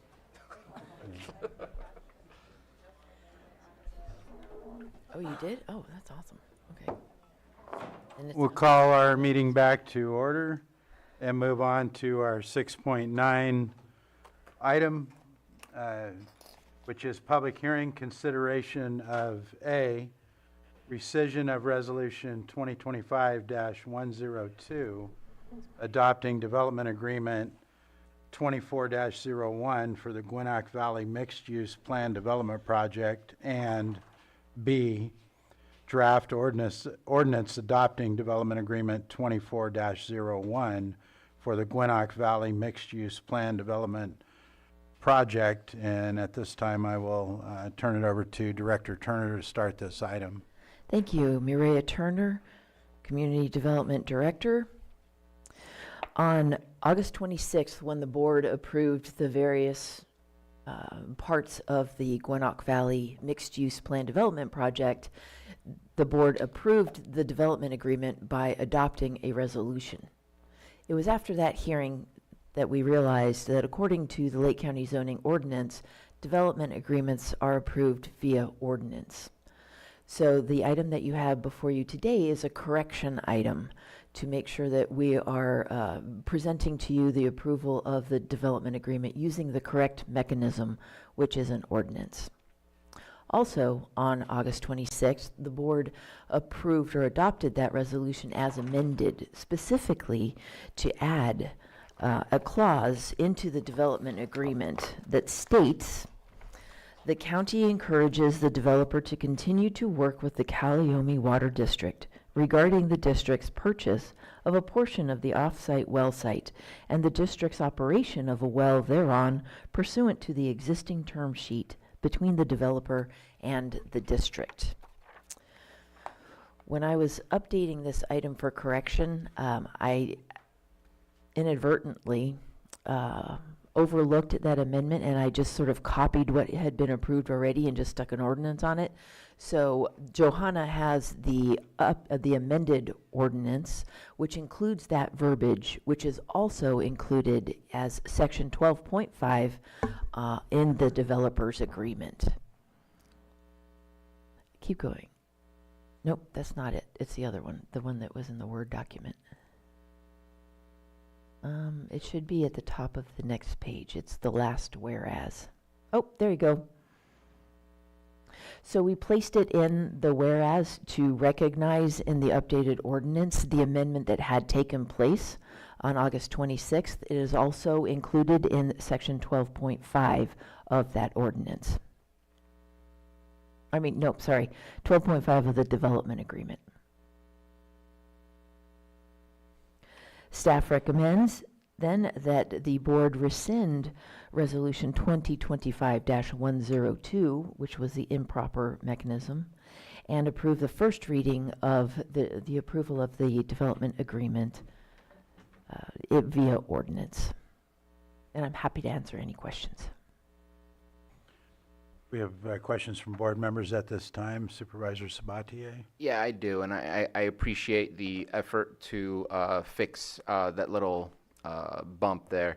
However, we approved a resolution last time which included the approval of the developer agreement, and that is completely being canceled because the resolution is being canceled. It wasn't two separate decisions of we're approving a resolution and we're approving a developer agreement.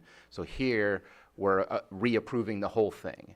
What I'd like to see on the screen is the updated development agreement with 12.5, because that was not shown. I know it was in my email you sent to me, that portion, because that never made it on the signed resolution. So it's not just the developer agreement was right and we did a resolution and should have done an ordinance.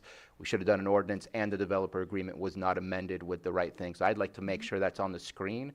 And because of the past action that occurred, I would also like to receive a signed copy of the ordinance with the developer agreement to make sure that those changes have been put into place because of what occurred. No problem. Johanna does have that, and we will pull that up on the screen right now. I have one more just little tidbit. The language of the Santa Clara property, you have it down as 3.5 acres. I think it's more like 12.75. Thank you. Yes, we are in the process of correcting that. It's a non-substantive typographical error. Okay, perfect. Yep. Let me see if I can find the page. One moment. There was also I'm sorry, on that particular, in here, it still has the page old 21. standards of 100 homes there instead of 50 on that. I found it someplace in here when I was reading, but I can't tell you exactly where. No problem. I'll make sure that gets corrected as well. Thank you. And that was 100 homes specific to the Santa Clara site? Yes, yeah. We will get that fixed. Thank you. Any further comment while we're looking? Go to 12.5. Keep scrolling. I think you're on 8. There you go. Right down. There you go. Right there. 12.5, right above section 13.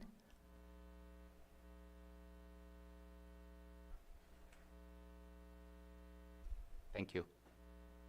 Absolutely. What about the other? Anything further from the board? And then the other portion of it with the language? That's the language, That- 12.5 was Okay. there.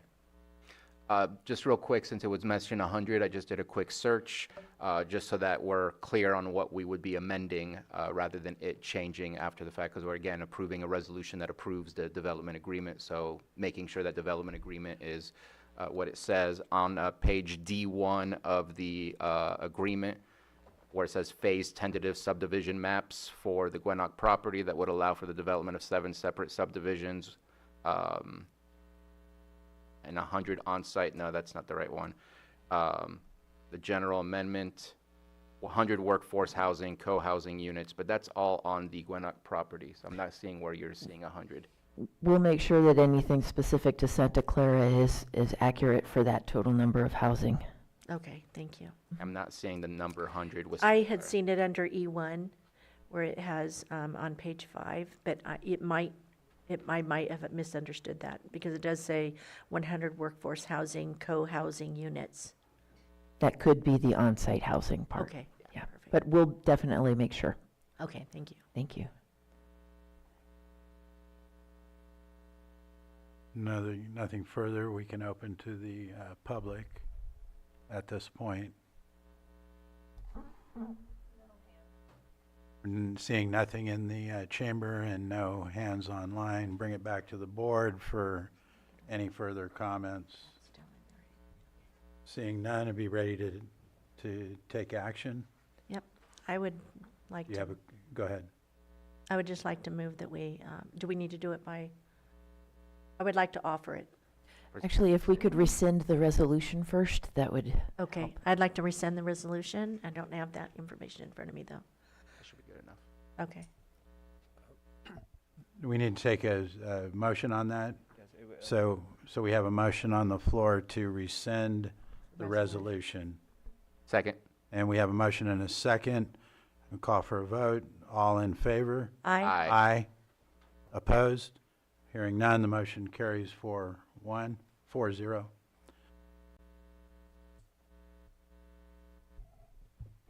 And we have a second piece of action that we need to take. County Council, do you want to Yes. help us with that? Yes, since, thank you, Mr. Vice Chair. Since the second recommended ask from staff would be in relation to the ordinance, it would be the first reading of the ordinance.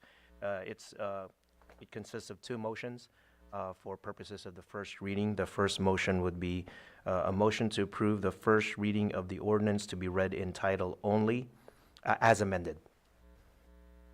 I offer that motion. We have a motion Second.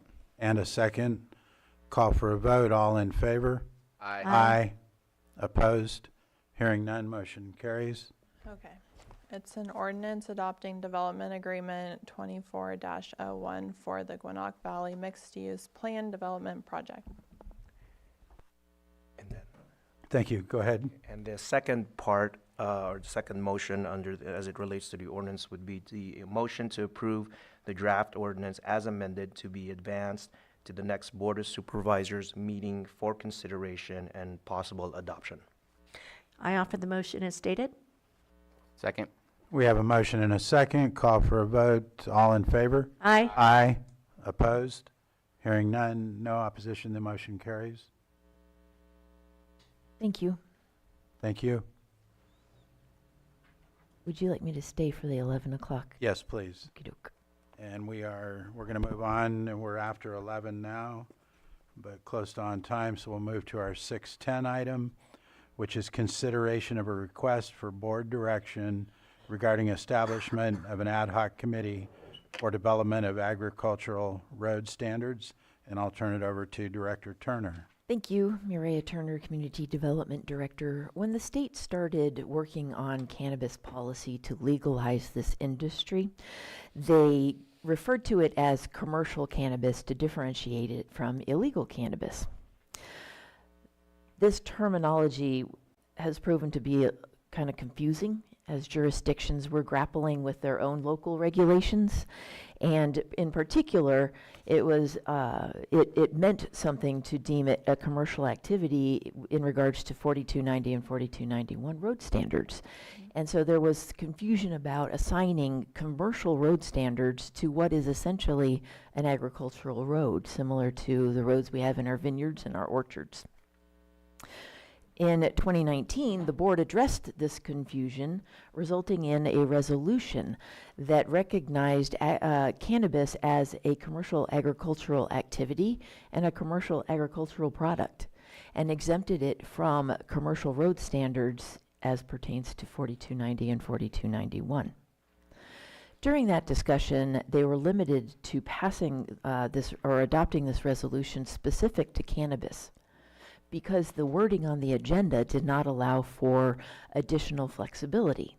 But during that hearing, the board expressed significant interest in assembling an ad hoc committee with agricultural stakeholders to talk about developing road standards that would be specific to agriculture.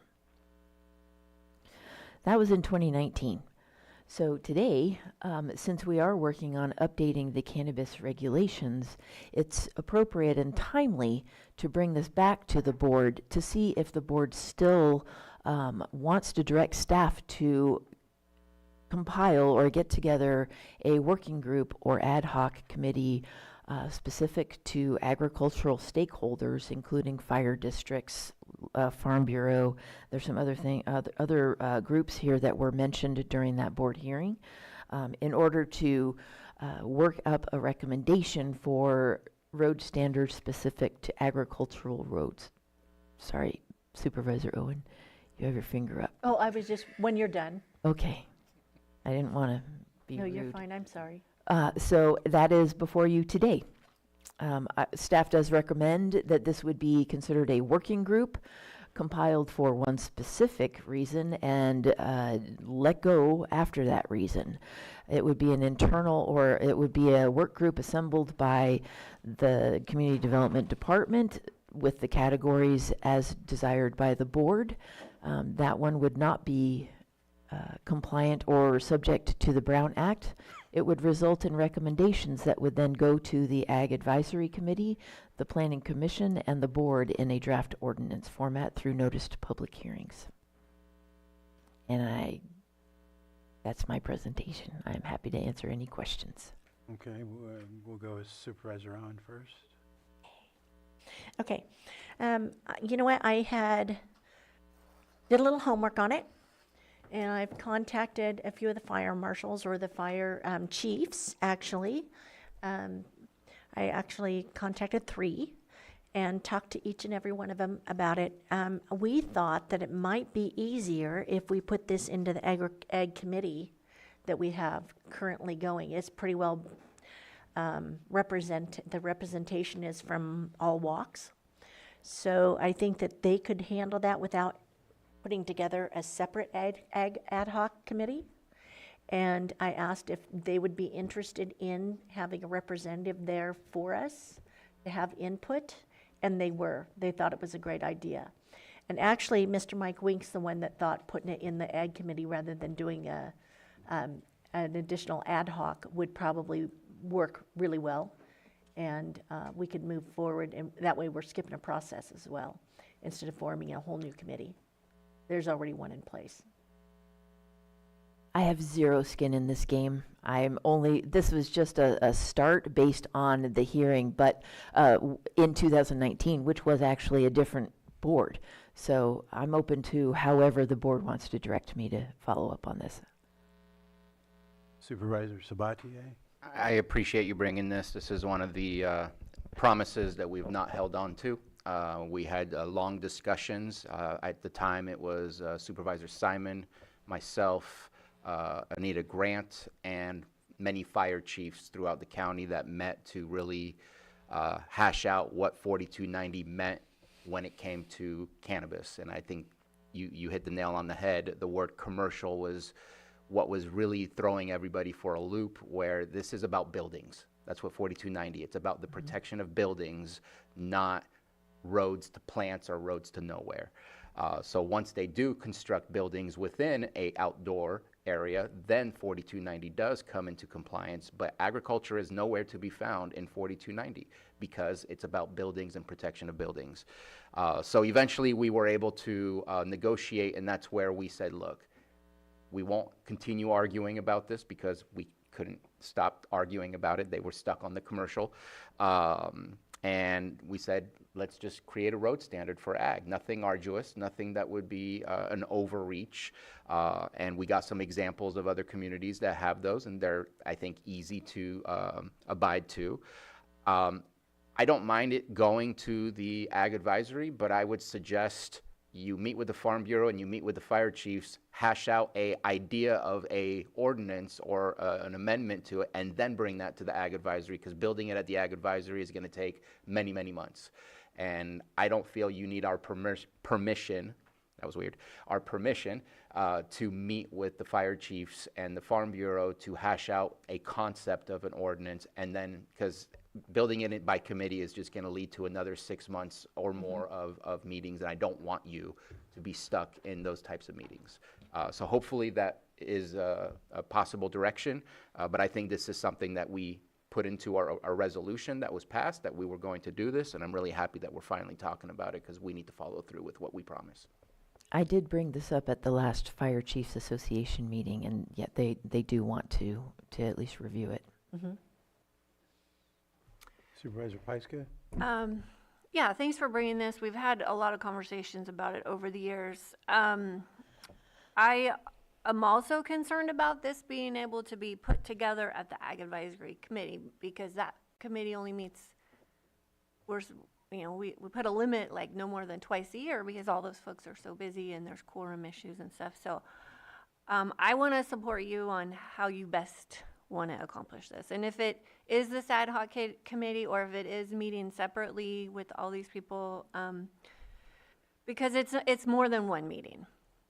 And I think whatever you come up with, obviously will go before the ag committee and the planning commission before it comes to us. But I think just putting it at the ag committee is not gonna, I think there's more work that needs to go into it before that. The Agricultural Committee does have a regularly scheduled meeting on November 27th. So I could have these meetings with the fire chiefs and with the Farm Bureau, and then have something that's a little more of a first draft for the Ag Committee to take a look at. Yeah, that's good. And then the other, we've talked about fire, public safety, but we haven't talked about our roads department and how they would work into this too. I did speak with Director Ewing, and he is cognizant of this moving ahead. However, there is not a scheduled update to the road design standards at this time, and so this ordinance would be sort of a standalone specific to agricultural roads that would get integrated into the Lake County road design standards when that update did take place. Supervisor Owen, did you have something else? Yeah. Go ahead. When I was speaking with the fire chiefs the last couple of days, they had all kind of felt the 4290 and 4291 standards. The question was where the lines were going to be drawn as far as how much traffic and if they're bringing semis in and out, and, what the usage of the road was more of the argument, but the standard sounded like that was what they were wanting, to be able to get in. And we can make sure that it's clearly defined that And the that's what they level were of looking for. activity and the machinery that's used is similar to what we find in the wine industry or the walnut orchards during harvest. Go ahead, Supervisor Sabatier. I feel I neglected, and also inviting our ag commissioner as well. I said Farm Bureau, but Certainly. Yeah. Catherine can't get out of this. I'll track her down. he loves it. And where I fall, I don't think we need an ad hoc. I think that you can work on that and meet with the folks such as the fire departments, the ag commissioner, our public works. You can bring put a working draft together and then run that by the ag committee for any feedback before it ends up coming back. I'd be comfortable with that. I don't think we need another committee to form and bring more folks in. We already know who the players are essentially that we need to talk to, and I think that's what I would be comfortable with. Awesome. Okay. So if there's nothing further from the board, I'll go ahead and open this up to the public. And seeing one in the room, come on up, state your name, and you'll have 3 minutes. Good morning, Chair Rasmussen, and members of the board. My name is Tom Lasik. I think there's been a mischaracterization of what 4290 actually involves. If you actually look at the regulation from the state minimum fire safety, I forgot what the whole acronym, there's two parts to this that are relevant. One is that the road and historically what's been going on with cannabis is that CDD has only been evaluated in 4290 that's on the property line. But the ordinance actually requires that the roads leading to the property also have to be assessed for 4290 compliance. And historically that has not been done. And this has been brought to the Planning Commission's attention and to CDD's attention by Mr. Wink back in June. Mr. Lasik, just want to be clear that we're only discussing today that whether or not we're going to form an ad hoc. Understood. So the misrepresentation there is that there is an exception within the 4290 for ag roads, but if you read that exception, and I just want you to be clear so you see if you're going to be wasting your time on a committee, is that it has to be used solely for ag. We have a lot of roads that agriculture uses, but they're not used solely for ag. So if you have a road, say, Spruce Grove Road, you might want to consider that to be ag, but as soon as there's something there that's not ag. I think we're getting off topic on what our decision is today. Right. I would advise then not to have a committee. I would advise that you take a look at the ordinance clearly, and I think you'll find that it probably isn't worth the effort. There's at least 3 insurmountable roadblocks to that challenge. And one is the definition of what's required, the definition of the exception, and the definition by the state. Thank you. Thank you. Anything further in the room? And do we have anything online, Johanna? We have Rebecca, go ahead and unmute, and you'll have 3 minutes. Thanks. This is Rebecca with Lake County Farm Bureau. I just wanted to confirm that LCFB would be more than willing to engage in a meeting or a series of meetings with fire representatives to get something drafted and then move that through the appropriate channels. So yeah, if you need our help, just go ahead and reach out to us, Maria, and we would be happy to engage. Awesome. Thank you. Anything further online, Johanna? No, and we have Director Ewing, so go ahead and give him the floor. Lars Ewing, Interim Public Works Director, just to basically piggyback off of that with Public Works involvement for this, in particular as it relates to public roads that would ultimately be non-county maintained, but still public. Public Works has the responsibility to review those for compliance with the current road standards, and so it would be certainly important that we are included in that. Mireya and I have had that conversation, so I look forward to that. And in as much as the current road standards, there has been a movement afoot years ago to update them. We have, from what I've seen in my last couple of months with Public Works, there's some good work that we can work from to update the road standards. So it might be an opportunity to embed that ag standard included into the road design standards rather than a standalone ordinance simplistically for or solely for ag roads. So I think that's something that we may be able to work toward. Thank you. Thank you. And seeing no further public comment, I'll bring it back to the board. And it sounded like we had a consensus, unless there's anything further from the board at this point. And seeing none, do you have any questions for us Nope, or I clarifications? think I'm clear. I got to get busy. All right, thank you. We'll go ahead and close this item. Thank you, Chair? Maria. Yes, go ahead. May I? Yeah, I yeah. know that County Council was instrumental in our original conversation, and hopefully County Council can also be involved throughout the process, just because there was quite the conversations that we had, and there may be some historical knowledge at County Council's office that may help us progress rather than restart at the very beginning of the arguments that we were having. It was assumed that I wouldn't make any moves without county council. Yeah, thank you. Okay, we'll go ahead and close this item, and we're going to move on to our 7.6 item at this time, and that is consideration of a resolution approving County of Lake Health Services to apply for funding in the amount of $488,205 through the California Department of Public Health for fiscal years 2025 through 2030, and authorize the Director of Health Services to sign said application. With that, I'll turn it over to our Health Services Director for presentation. Good morning. Thank you, Board. Anthony Arndt, Health Services Director. Yeah, this funding is from CDPH to fund us for 5 years for STI control work, primarily contact investigation, some case investigation, community education, and partnership education. So should be pretty simple. It helps fund about a little less than one position, one community health nurse, or a DIS position. With that, do we have any questions from the board? In full support. Anything further? I have no concern at this point.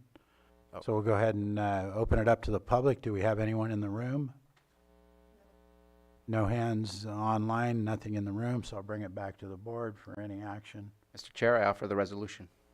Resolution's been offered. All right. Supervisor Owen. Aye. Supervisor Sabatier. Aye. Supervisor Pyska. Yes. And Supervisor Rasmussen. Aye. And that concludes the item. Thank you. And now I'm going to go back to item 7.3 on the agenda, which is consideration of the agreement between the County of Lake and Clover Valley Guest Home for Adult Residential Support Services and Specialty Mental Health Services in the amount of $1,200,000 for fiscal year 2025-2026. And with that, I'll turn it over to Director Jones from Behavioral Health Services. Thank you, Mr. Vice Chair.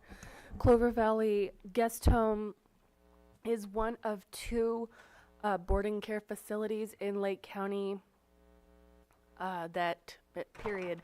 And so we keep them full. I believe they are a 6 or 8 bed facility, and this is one of the few places we can step people down back into the community from other facilities out of county. For some people, it is the lowest level of care that they will be able to have because they will need lifelong support, perhaps in a home. It is a large cost, and it has increased over significantly, I would say, since the pandemic.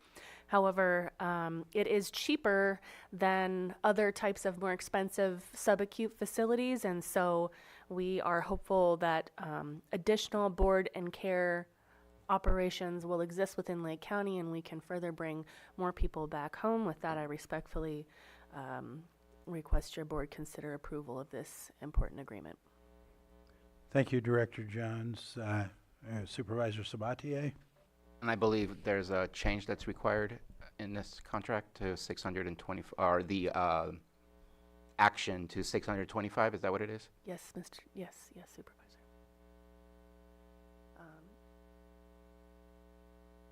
The change is to, you have it in front of me, I apologize. Would you be able to? I'm trying my thing. Thank you. I know the contract is correct. It's, the 1.2 is more than it should be.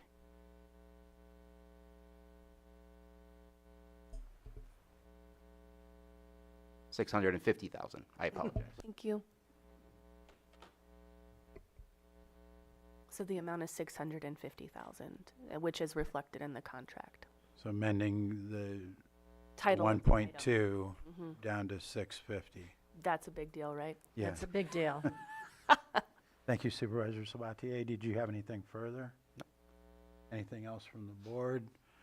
Well, I'll go ahead and open it up to the public. Do we have anyone in the room that wishes to speak on this item? Nothing in the room and nothing online. I'll bring it back to the board for consideration of action. Supervisor Sabatier, go ahead. And prior to action, I do want to highlight something that Director Jones also highlighted. The fact that this is in the county, I think, is just something that's greatly appreciated. I may be wrong, but I believe the other one that you were speaking of is Thule House as well. I am completely wrong. Darn it. But I appreciate seeing us having those contracts here locally, because we have so many difficulties of finding local facilities that offer these kinds of services. So, Mr. Chair, if there's nothing further, I'm happy to make a motion to approve the agreement between the County of Lake and Clover Valley Guest Home for adult residential support services and specialty mental health services in the amount of $650,000 for fiscal year 25-26. We have a Second. motion. I'll second that. We have a motion and a And second. authorize the chair to sign. I felt that. We have a motion and a second. I'll call for a vote. All in favor? Aye. Aye. Opposed? Hearing none, the motion carries.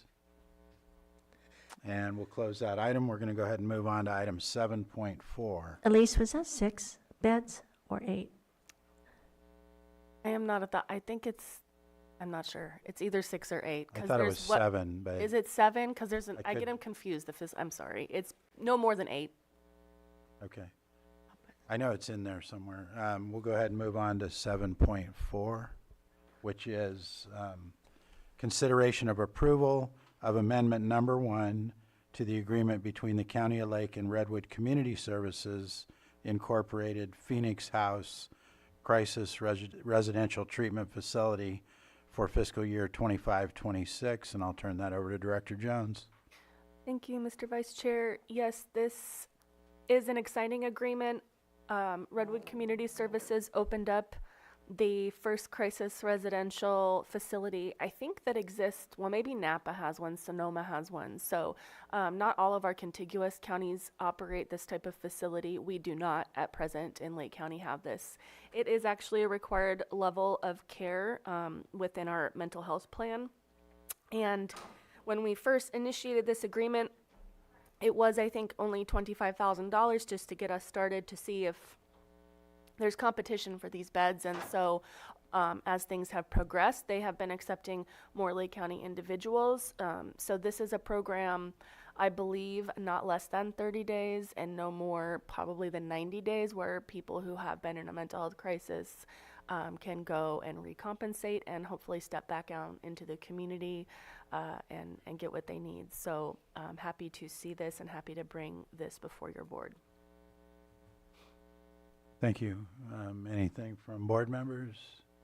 Not seeing anything. I will go ahead and open up this to the public. Do we have anyone in the room? Not seeing anyone in the room or in the online room. I'll bring it back to the board for consideration of action. Mr. Chair, I move that we approve amendment number 1 to the agreement between the County of Lake and Redwood County Services, Inc., Phoenix House Crisis Residential Treatment Facility for fiscal year 2025-26, and authorize the board chair to sign. Second. We have a motion and a second. I'll call for a vote. All in favor? Aye. Opposed? Hearing none, motion carries. And we're going to go ahead and move on to item 7.5, which is consideration to approve the submission of the attached letter to the Department of Healthcare Services, DHCS, and again, this will be presented by Director Jones. All right, thank you again, Mr. Chair. This issue arose first in 2022. It had been on our periphery where the Department of Healthcare Services initially announced that they submitted claims to Medi-Cal for individuals with unsatisfactory immigration status. Now that has, California has always paid for those services in California and understands that the federal government and Centers for Medicaid will not approve claims. They're not covered by Centers for Medicaid. However, DHCS mistakenly submitted those claims. They were adjudicated, later reviewed, and determined to be ineligible. That had nothing to do with how we submitted those claims on the county end. We don't have control over those levers in terms of whether claims are sent to CMS or not. We have requested all the claims level detail for all of those individuals and are actually still awaiting that from DHCS. That was over 2 weeks ago because we want to review those line by line. However, we are submitting this letter. I am not really expecting that they're going to turn around and say, oh, okay, we're not going to do that. However, given the significance of the amount, it's well over $1 million, and the current financial strain on our department to provide services that are required, it seems counterintuitive, and I am hoping to draw that issue to attention with the Department of Healthcare Services. There is also considerable discussion about this matter within California Behavioral Health Directors Association. We have been keeping them apprised. And there may be other counties that have or are planning to submit a similar letter. Again, the intention is to flag the issue with DHCS, and perhaps there will be a reconsideration, but that is the intent. Thank you. Thank you. Do we have anything from board members? Supervisor Pyska, I believe you were first. Well, I appreciate all the backup that Amber sent yesterday on this. This is just really unfortunate. But I agree with the letter. I would like to know if there's other ways that we can advocate through our lobbyists and our other, well, in CSAC and RCRC too. So is this something that you're talking about with your policy committee at all? Has it come up? Not yet. Okay. And I don't know if it's a California issue or if other states are dealing with the same, because, I mean, according to what I'm understanding, this is the state of California that submitted these. This is not like an every county issue, so I guess it depends on the state and how it is that they fulfilled their claims, if it was through their own general fund or if it was going through the Medicaid process. But it sounds to me like this is not a new administration change based on HR 1 or any new changes like the state of California has changed how we deal with those that are undocumented currently. This is obviously from the past that the state was given a warning, and the state is finally ready to start looking at taking action, which is unfortunate. Any further comments? But I will be looking into it and having conversation with Justin Garrett, Danielle Bradley over at CSAC, and seeing if there's anything else on the federal level that's happening to see what's possible. Yeah, and then I saw Matthew come in wondering about our lobbyists too. Can you address that, Matthew? So I don't have an immediate update. This is Matthew Rothstein, Chief Deputy County Administrative Officer. I don't have an immediate update from our lobbyists, but if it's the will of your board, we certainly can reach out to them on this topic.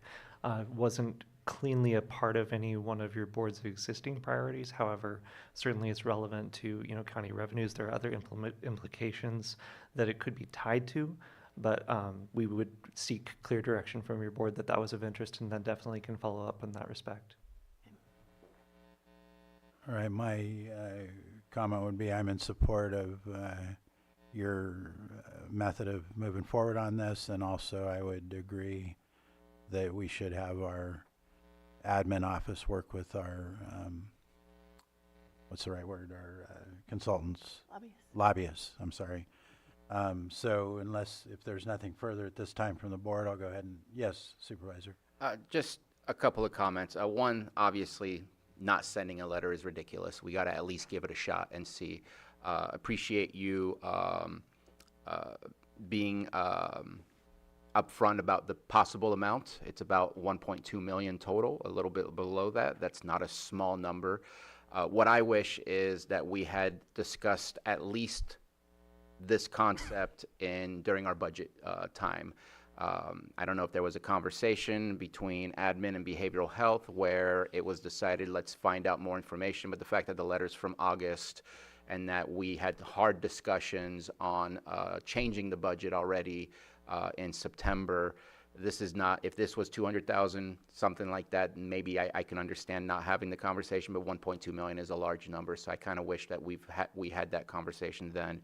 I don't have the greatest of hopes. I think the state of California is so tight and the federal government is so tight that nothing is going to change, and we're going to have to figure this out. So is this entirely on DCHS, or is there an action or activity that we need to change within to ensure, because this only goes to 2020.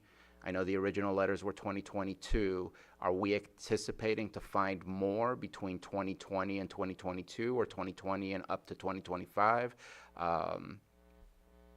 Just kind of curious if there's more to come. I appreciate that question. And the coding within the system and the submission of claims within our electronic health record, right? That's what it all ties back to. There isn't coding in our system to identify these data demographics. That happens at the state level when they adjudicate that individual's claim with their Medicaid status. And so we don't even have that information. No county does. That entirely lies with the state of California. And for whatever reasons, they inadvertently, mistakenly push through these claims to the feds, even though the California's practice has been not to do that, because we understand that those aren't covered by the federal government. And so those have always been effectively subsidized by the state general fund or other California funding sources, but there isn't anything that we would be able to do, or any county on a local level, to control any of those levers, unfortunately. I'm hopeful that because this issue has came up, they've done what they need to do on their end to make sure those claims don't make it to the federal government and they adjudicate them properly within the local California finance system. As I said, I do know that this is a topic of ongoing discussion within CBHDA. Okay. I guess my last question would be, and sorry, it's a bit of on the edges of this, with the changes at the state law, that undocumented are no longer eligible for certain services through Medi-Cal.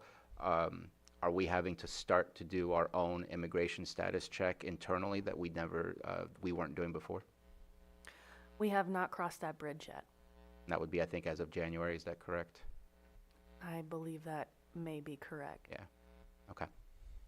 Again, I think we have to send a letter. We have no choice. But we'll be bracing. Anything further from the board? Not seeing any. I'll open this up to the public. Do we have anyone in the room? Not seeing nothing in the room, and I'll call on guest online. If you can unmute, please state your name, and you'll have 3 minutes. Thank you, Supervisors. Angela Amaral. I just wanted to thank Director Elise for being so on top of this. I wanted to know if your thoughts on including a CC to the Center for Medicaid and Medicare and Medicaid Services, CMS, the federal agency, just to make them aware of what the state is trying to do. Perhaps they can offer some assistance to the county on the state's ability to request recoupment, even though the county does not send these to the federal government. That's at the state's discretion. So I don't feel that the county should be liable for this, and maybe including a CC to CMS, it might be helpful. I'm not sure. Thank you. Thank you. Director Jones, is there any comment you'd want to make on that? I will. That's an interesting thought, and I think I will confer with CBHDA and maybe even council as regards the utility of CCing CMS. I am a little reluctant to reach out to the federal government directly, but I will seek counsel. Thank you. Any further comment online, Johanna? No more hands. I'll bring it back, or Supervisor Sabati has further. Yeah, just on that last comment, I don't mind doing a conditional if you get approval from those that are involved at the state level of lobbying for behavioral health as a whole, or for medical payments type of stuff that say, yes, that's a good idea, then I don't mind doing that. I just don't think they're going to care, because they're basically telling California, we're not giving you money for this. And so I just don't think it's a player in this game. But I don't mind doing a conditional just in case. All right. Any further comments from the board? I'm good with, again, the method that you're handling it, to continue to collaborate with county council and CSAC and other counties. I think it sounded like we had consensus with that, so I'll go ahead and, do you have something further? I don't believe there's action, but is there? It says consideration to approve, so I thought I'd make a motion to approve. Okay, go ahead. Move to approve with the conditional of CCing CMS if approvals from those that are assisting us in going through this process are there, but approve the submission of the attached letter to the Department of Healthcare Services. Second. We have a motion and a second. All in favor? Aye. Aye. Opposed? Hearing none, motion carries. And that concludes that item. I believe that was your last item, Director? Nope, go ahead. So I'm going to go ahead and call item 7.7. What's that? Okay. Consideration to A, waive the formal bidding requirement, and B, authorize the IT director to issue a purchase order for Microsoft 365 and associated services renewal in the amount of $343,629.24. With that, I'll turn it over to our IT director for presentation. Morning, Shane French, IT director. The county does utilize Microsoft 365 services. Essentially, every employee in the county has a license for these various products, mostly around the Office suite, Exchange email, and there's some security services that we purchase as well. Asking for your board to consider waiving the formal bidding requirement. This is a software that is purchased on a competitively bid contract issued by the County of Riverside. It's essentially the contract that pretty much every county purchases off in the state. Not going to get any better pricing than you can get on there. There's a handful of other items in here, such as SQL licensing. Basically, they bundle all this up together every year for us to re-up, and these are all subscription-based services. So that is the request in front of you.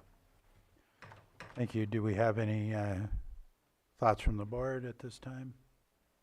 No, I'm in support. Not seeing any. Yes. Just appreciate the interaction with Director French, and when you really break it down based on the number of licenses, it's $312 per year per person. It is a big number, but we also have currently 1128 allocations for staffing, so we're actually undercutting 28 people if we hired everybody. Yeah, and just so you know, I mean, I've tried to be very careful about not over-provisioning. That's why previously when I came to your board, I was buying these in tranches of like 250, so that we weren't buying a whole year's worth of $300 license for a seat that's not filled. And so, but we're filled now. Everything's been cut over. Everybody's on the licensing. So, again, we try to keep the margin pretty thin, but we also don't want to, and we have run out of licenses at times when departments needed to onboard somebody, so I have to keep a little bit of a buffer there too.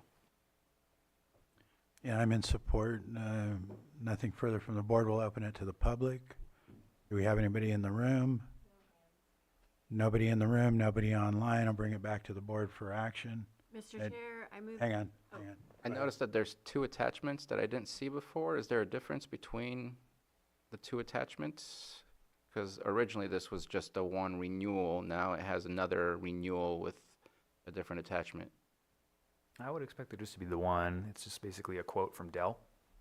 And there's probably the form that we send to admin for approval of the purchase in there, I would assume. Okay, that works. Go ahead, Supervisor Pyska. Sorry, apologize. All right. I move that we waive the formal bidding process and authorize the IT director to issue a purchase order for Microsoft 365 and associated services renewal in the amount of $343,629.24. I second that. We have a motion and a second. Call for a vote. All in favor? Aye. Aye. Opposed?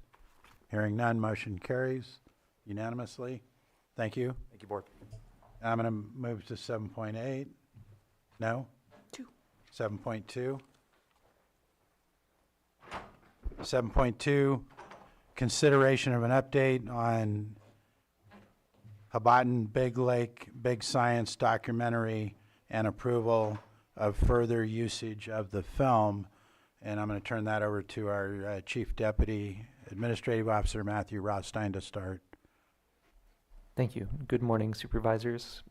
As the Chair stated, the Vice Chair, Acting Chair today, Matthew Rothstein, Chief Deputy County Administrative Officer. And as you're aware, the recent Soper Reese Community Theater premiere of Hobbiton Big Lake Big Science was a great success and has generated a very positive public response. The county's videographer, Sam Houston, has been crucial to that success, and the film truly celebrates Lake County's central feature, Clear Lake. The intent from the outset of this project has been to segment the film for use in educational settings, for example, and to present the full-length documentary at film festivals. These next steps are anticipated to occur in late 2025 and in 2026. To be clear, no request for any financial contribution is being made of the county at this time. Given the strong response thus far, staff anticipates that your board will support taking these further anticipated steps and sharing the film with a broader audience. However, staff and project partners Sam Houston and Lake County Land Trust are seeking your board's concurrence. Thank you for your consideration. Thank you. Looks like Supervisor Sabatier is first. Yeah, and I apologize that I have not seen the latest revision that occurred at Soper Reese recently, but in the version that I've seen, the only time that we see the Lake County seal is at the very last 5 seconds after the credits. And since we pitched in a large sum, and since we want to, part of the reason the movie exists is because of that support that we provided, the funding. And obviously the hard work of those that were involved. Just wondering if we can get the seal of County of Lake Presents at the very beginning of that film rather than after everybody's walked out of the theater where we're literally the last 5 seconds. Not sure if that has been changed in the updated version, but part of being a sponsor is to ensure that people see County of Lake when we are presenting this and not missing that opportunity. Granted, as you listen and you watch the movie, you'll catch on, but imagery is important. We see that in all the other films that are created in the sense of really highlighting those that put the funding and made that possible. So that would be my one request. Other than that, absolutely yes. Are we able to answer that question as to whether or not that has been changed? I don't recall from. I don't believe that has been changed, but it certainly is something that can be done. Absolutely. Okay. Anything further from supervisors? I'm in support of it. I believe we just need approval by consensus on this. I'm in support. And I can't disagree with having the county No, I think that's a seal great, prominently. great comment. I think we have consensus. Yeah, so I go ahead and open it up to the public, though. I don't believe I've done that yet. Do we have anyone in the room? Yes. Please state your name for the record, and you'll have 3 minutes. Good morning, Acting Chair Rasmussen and Supervisors, Margot Kambara. This is a public comment that is similar to the one that I submitted in the comments this morning. Your board supported the documentary, Hobbiton, Big Lake, Big Science is encouraged. The documentary extends the positive effects of Clear Lake Integrated Science Symposium, which your board supported. CLIS and Hobbiton placed Lake County on scientific, cultural, and conservation center stage. The documentary has work projects that can be extraordinary resources in Lake County classrooms, awakening the citizen scientists within our youth. Screening Hobbiton, Big Lake, Big Science in other locales and venues advances the documentary's messages. It also casts Lake County in a positive light, a forward-thinking community that celebrates the citizen scientists and conservation of Clear Lake. Thank you for your consideration. Thank you. Do we have anything further in the room? We have Assistant Administrative Officer, Mr. Carter here. Good morning, Board. There is one request that's coming from Sam and Angela. With the request related to the festivals, there's a very specific way it has to be submitted and order. Is it okay if the County of Lake Seal comes at the beginning in the final version that is not part of those submissions, but of the actual final product that goes out to the public? If it's problematic for those submissions, I don't have an issue with that. So the true final would have it, but the festivals require a different format. Yeah. No, if it's interfering with the submission, we need to give them what they need to get them into the festivals. That's the request. Can't make something that's going to cancel this process, so All right. I'm good with that. And Johanna, I can't recall, did I ask if there was anyone online? No hands in Zoom, nothing else in the room, so I'll bring it back. It sounds like we have a consensus already, unless there's anything changed. And with that, I'll go ahead and close this item. Thank you. And I'm going to go ahead and move to 7.8 unless that's problematic. But 7.8 is consideration of an update to the Lake County Library Collection Development Policy. And we actually have a request to continue this to a future date unknown at this point, I believe. Or do we have a date and time? We don't need a time, but the date is the 21st. The 21st. So anything from the board on a request to continue that to the 21st? Nobody has a concern. I'll go ahead and open that to the public for comment only as to whether or not we would continue this item, not the actual item. Seeing nothing in the room, anything online? No hands, bring it back to the board where I think we already have consensus to move it, so I'll close this item. And CAO, do you have a recommendation? I do have a recommendation, Chair. Thank you for asking. You might want to try 7.1 before you go to lunch. And that's what I was going to do? Anyway, so with that, who's ready to go on reports? Supervisor Sabatier will be first. Let me see here. Looks like my calendar has been moved around quite a bit. I have a COC meeting on Thursday. Looks like Wednesday I have APC, but we had that last week, one of those awkward weeks where that moves around. Meeting with the grand jury in the afternoon. Then I've joined, I'm part of a CSAC working group right now on childcare. Since we have a lack of childcare, I made that mention earlier during our proclamations. And so I reached out to First Five because it's not on my radar and hasn't been on my radar to be part of the Lake County Children Planning Council or Child Care Planning Council. And so that will happen on Thursday at 3 p.m. So I'll be going to those meetings just to keep learning and keep better understanding. Through CSAC, we've been meeting with First Five, Chamber of Commerce, some very interesting data and statistics that I think would be useful for us to eventually discuss about the loss of productivity and the loss to the economy by not having the child care systems that we used to have pre-fire and pre-COVID. All of those things have had a major impact. And just unfortunately, the way that those providers are supported through programs does not lead to a very livable wage, which also decreases the number of facilities or home child cares that are available to us.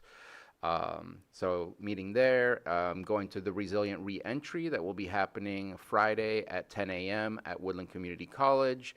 Always a great event that I enjoy supporting. It packs that college. There's great food, great speakers, and just all around good support for those individuals that are trying to turn around their lives.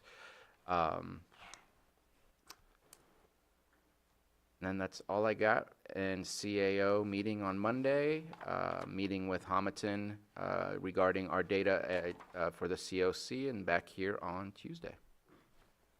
Thank you, Supervisor. Keep it short. Sabatier, go ahead. 14th? Sorry, I will not be here on Tuesday. Nobody will, right? Yes. Okay, who's ready? I kind of am. Supervisor on? Okay. So it's just not taking my, I'll just cancel it. I know what I'm doing. Jessica, are you ready? Yeah, go ahead, Supervisor Pyska. It's not taking my ad. Well, let's see. Tomorrow, I have my NACO EELU monthly call, the geyser and diverter agreement discussion here at the courthouse. We have the Big Valley Advisory Committee in the evening.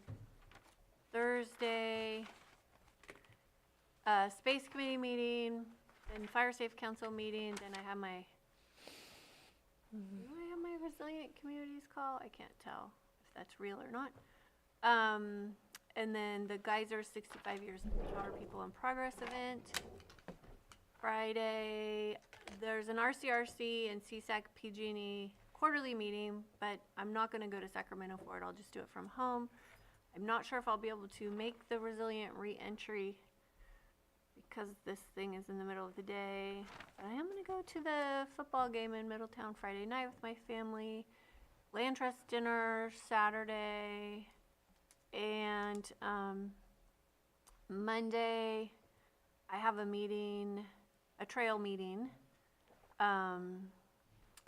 with Redwood Trail Alliance and some other local stakeholders. I think I'll just stop there. Okay, thank you. Are you ready, Supervisor? Sure. I have, let me see, the geyser and diverter agreement, I believe. Some of it's cut off on here. And 2:30 tomorrow here at the courthouse, I believe. I have a levy meeting on the Hidden Valley Lake levee with Mr. Pt1 tomorrow or Thursday morning at 10. A dentist appointment, and then the 65th anniversary of Calpine. They have a dinner there at the Calpine Center in Middletown at 5 p.m. And there's also a town hall, which I'm probably going to have to miss, which is the Middletown Town Hall that starts at 6.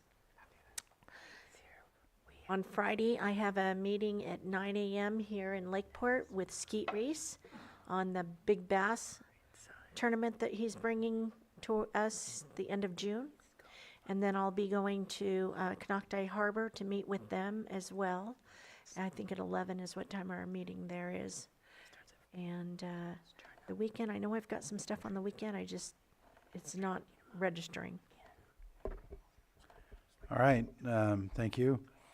I attended the Blue Ribbon Committee meeting. The important thing there is it was confirmed that all of the 14 projects that were in the queue are going to move forward with the $13.6 million that was funded by the state this year. A couple of those were county projects, one of them being, I think it was around $400,000, if I remember right, that's going towards the sonic buoys that we had another grant for. But nonetheless, that's all moving forward. I went to the homeless COC Town Hall. The COC and Supervisor Sabatier did a great job running that, and we had good participation from the public. I've been to a meeting, and we'll go to the other one with Supervisor Owen on the bass tournament that she's working on. Went to the Farm to Fork dinner and the Pear Festival since we had a last regular meeting. Had a meeting with Supervisor Sabati and with the Lakeport Fire and the homeless shelter to get some communications concerns dialed in. I had a meeting with the Genealogical Society, We had an APC board meeting last week. I went with a couple other supervisors to the ribbon cutting for the new center out at Sutter Lakeside Hospital. We had a COC meeting. Over this past weekend, I went to the sponsoring survivorship event and an Operation Tango Mike benefit breakfast. I'm going to try to go to National Night in Lakeport tonight if this meeting ends. It will never end. It may not. I plan to go to the Big Valley Groundwater Ad Hoc meeting this week on the 8th, and possibly the CTA Adventure that they're having. I will be at the Space Committee meeting with Supervisor Pyska. I've also got Mental Health Advisory Board meeting this week. I plan to go to the Geysers, the 65-year anniversary. I'm registered for that. And then that meeting with Helen, or Supervisor Owen, again this Friday on the bass tournament. And then I plan to go to the Harvest Festival in downtown Lakeport. And then I'm going to participate in another fundraiser for Operation Tango Mike at that ranch on Saturday, and then go to the Lake County Land Trust dinner that night. And that concludes my report. And Supervisor Sabatier has an addition. I missed something important. On Thursday night, I went to the Beacon of Hope dinner that Adventist Health was putting together, and I hope I don't miss any names, but certain members of the Lake County team received awards, and so of those awards was Liberty Francis, Trish Wingler, and Saul Sanabria. I believe those were the only Lake County recipients. This was to award those that are involved in our healthcare systems, that are making changes in our communities. There were many more that were nominated throughout the entire evening, but those were some of the award winners that we were proud to see gaining awards for the work that they are doing all over at Health Services. And I believe that soon we will be hearing updates from Health Services about some of the activities specifically around tobacco retail license that are occurring, and it's exciting to hear what's happening. Thank you for remembering that. And with that, we'll go ahead and break for lunch and we'll be on time for our 1 o'clock item, coming back from lunch at 1 o'clock. Thank you.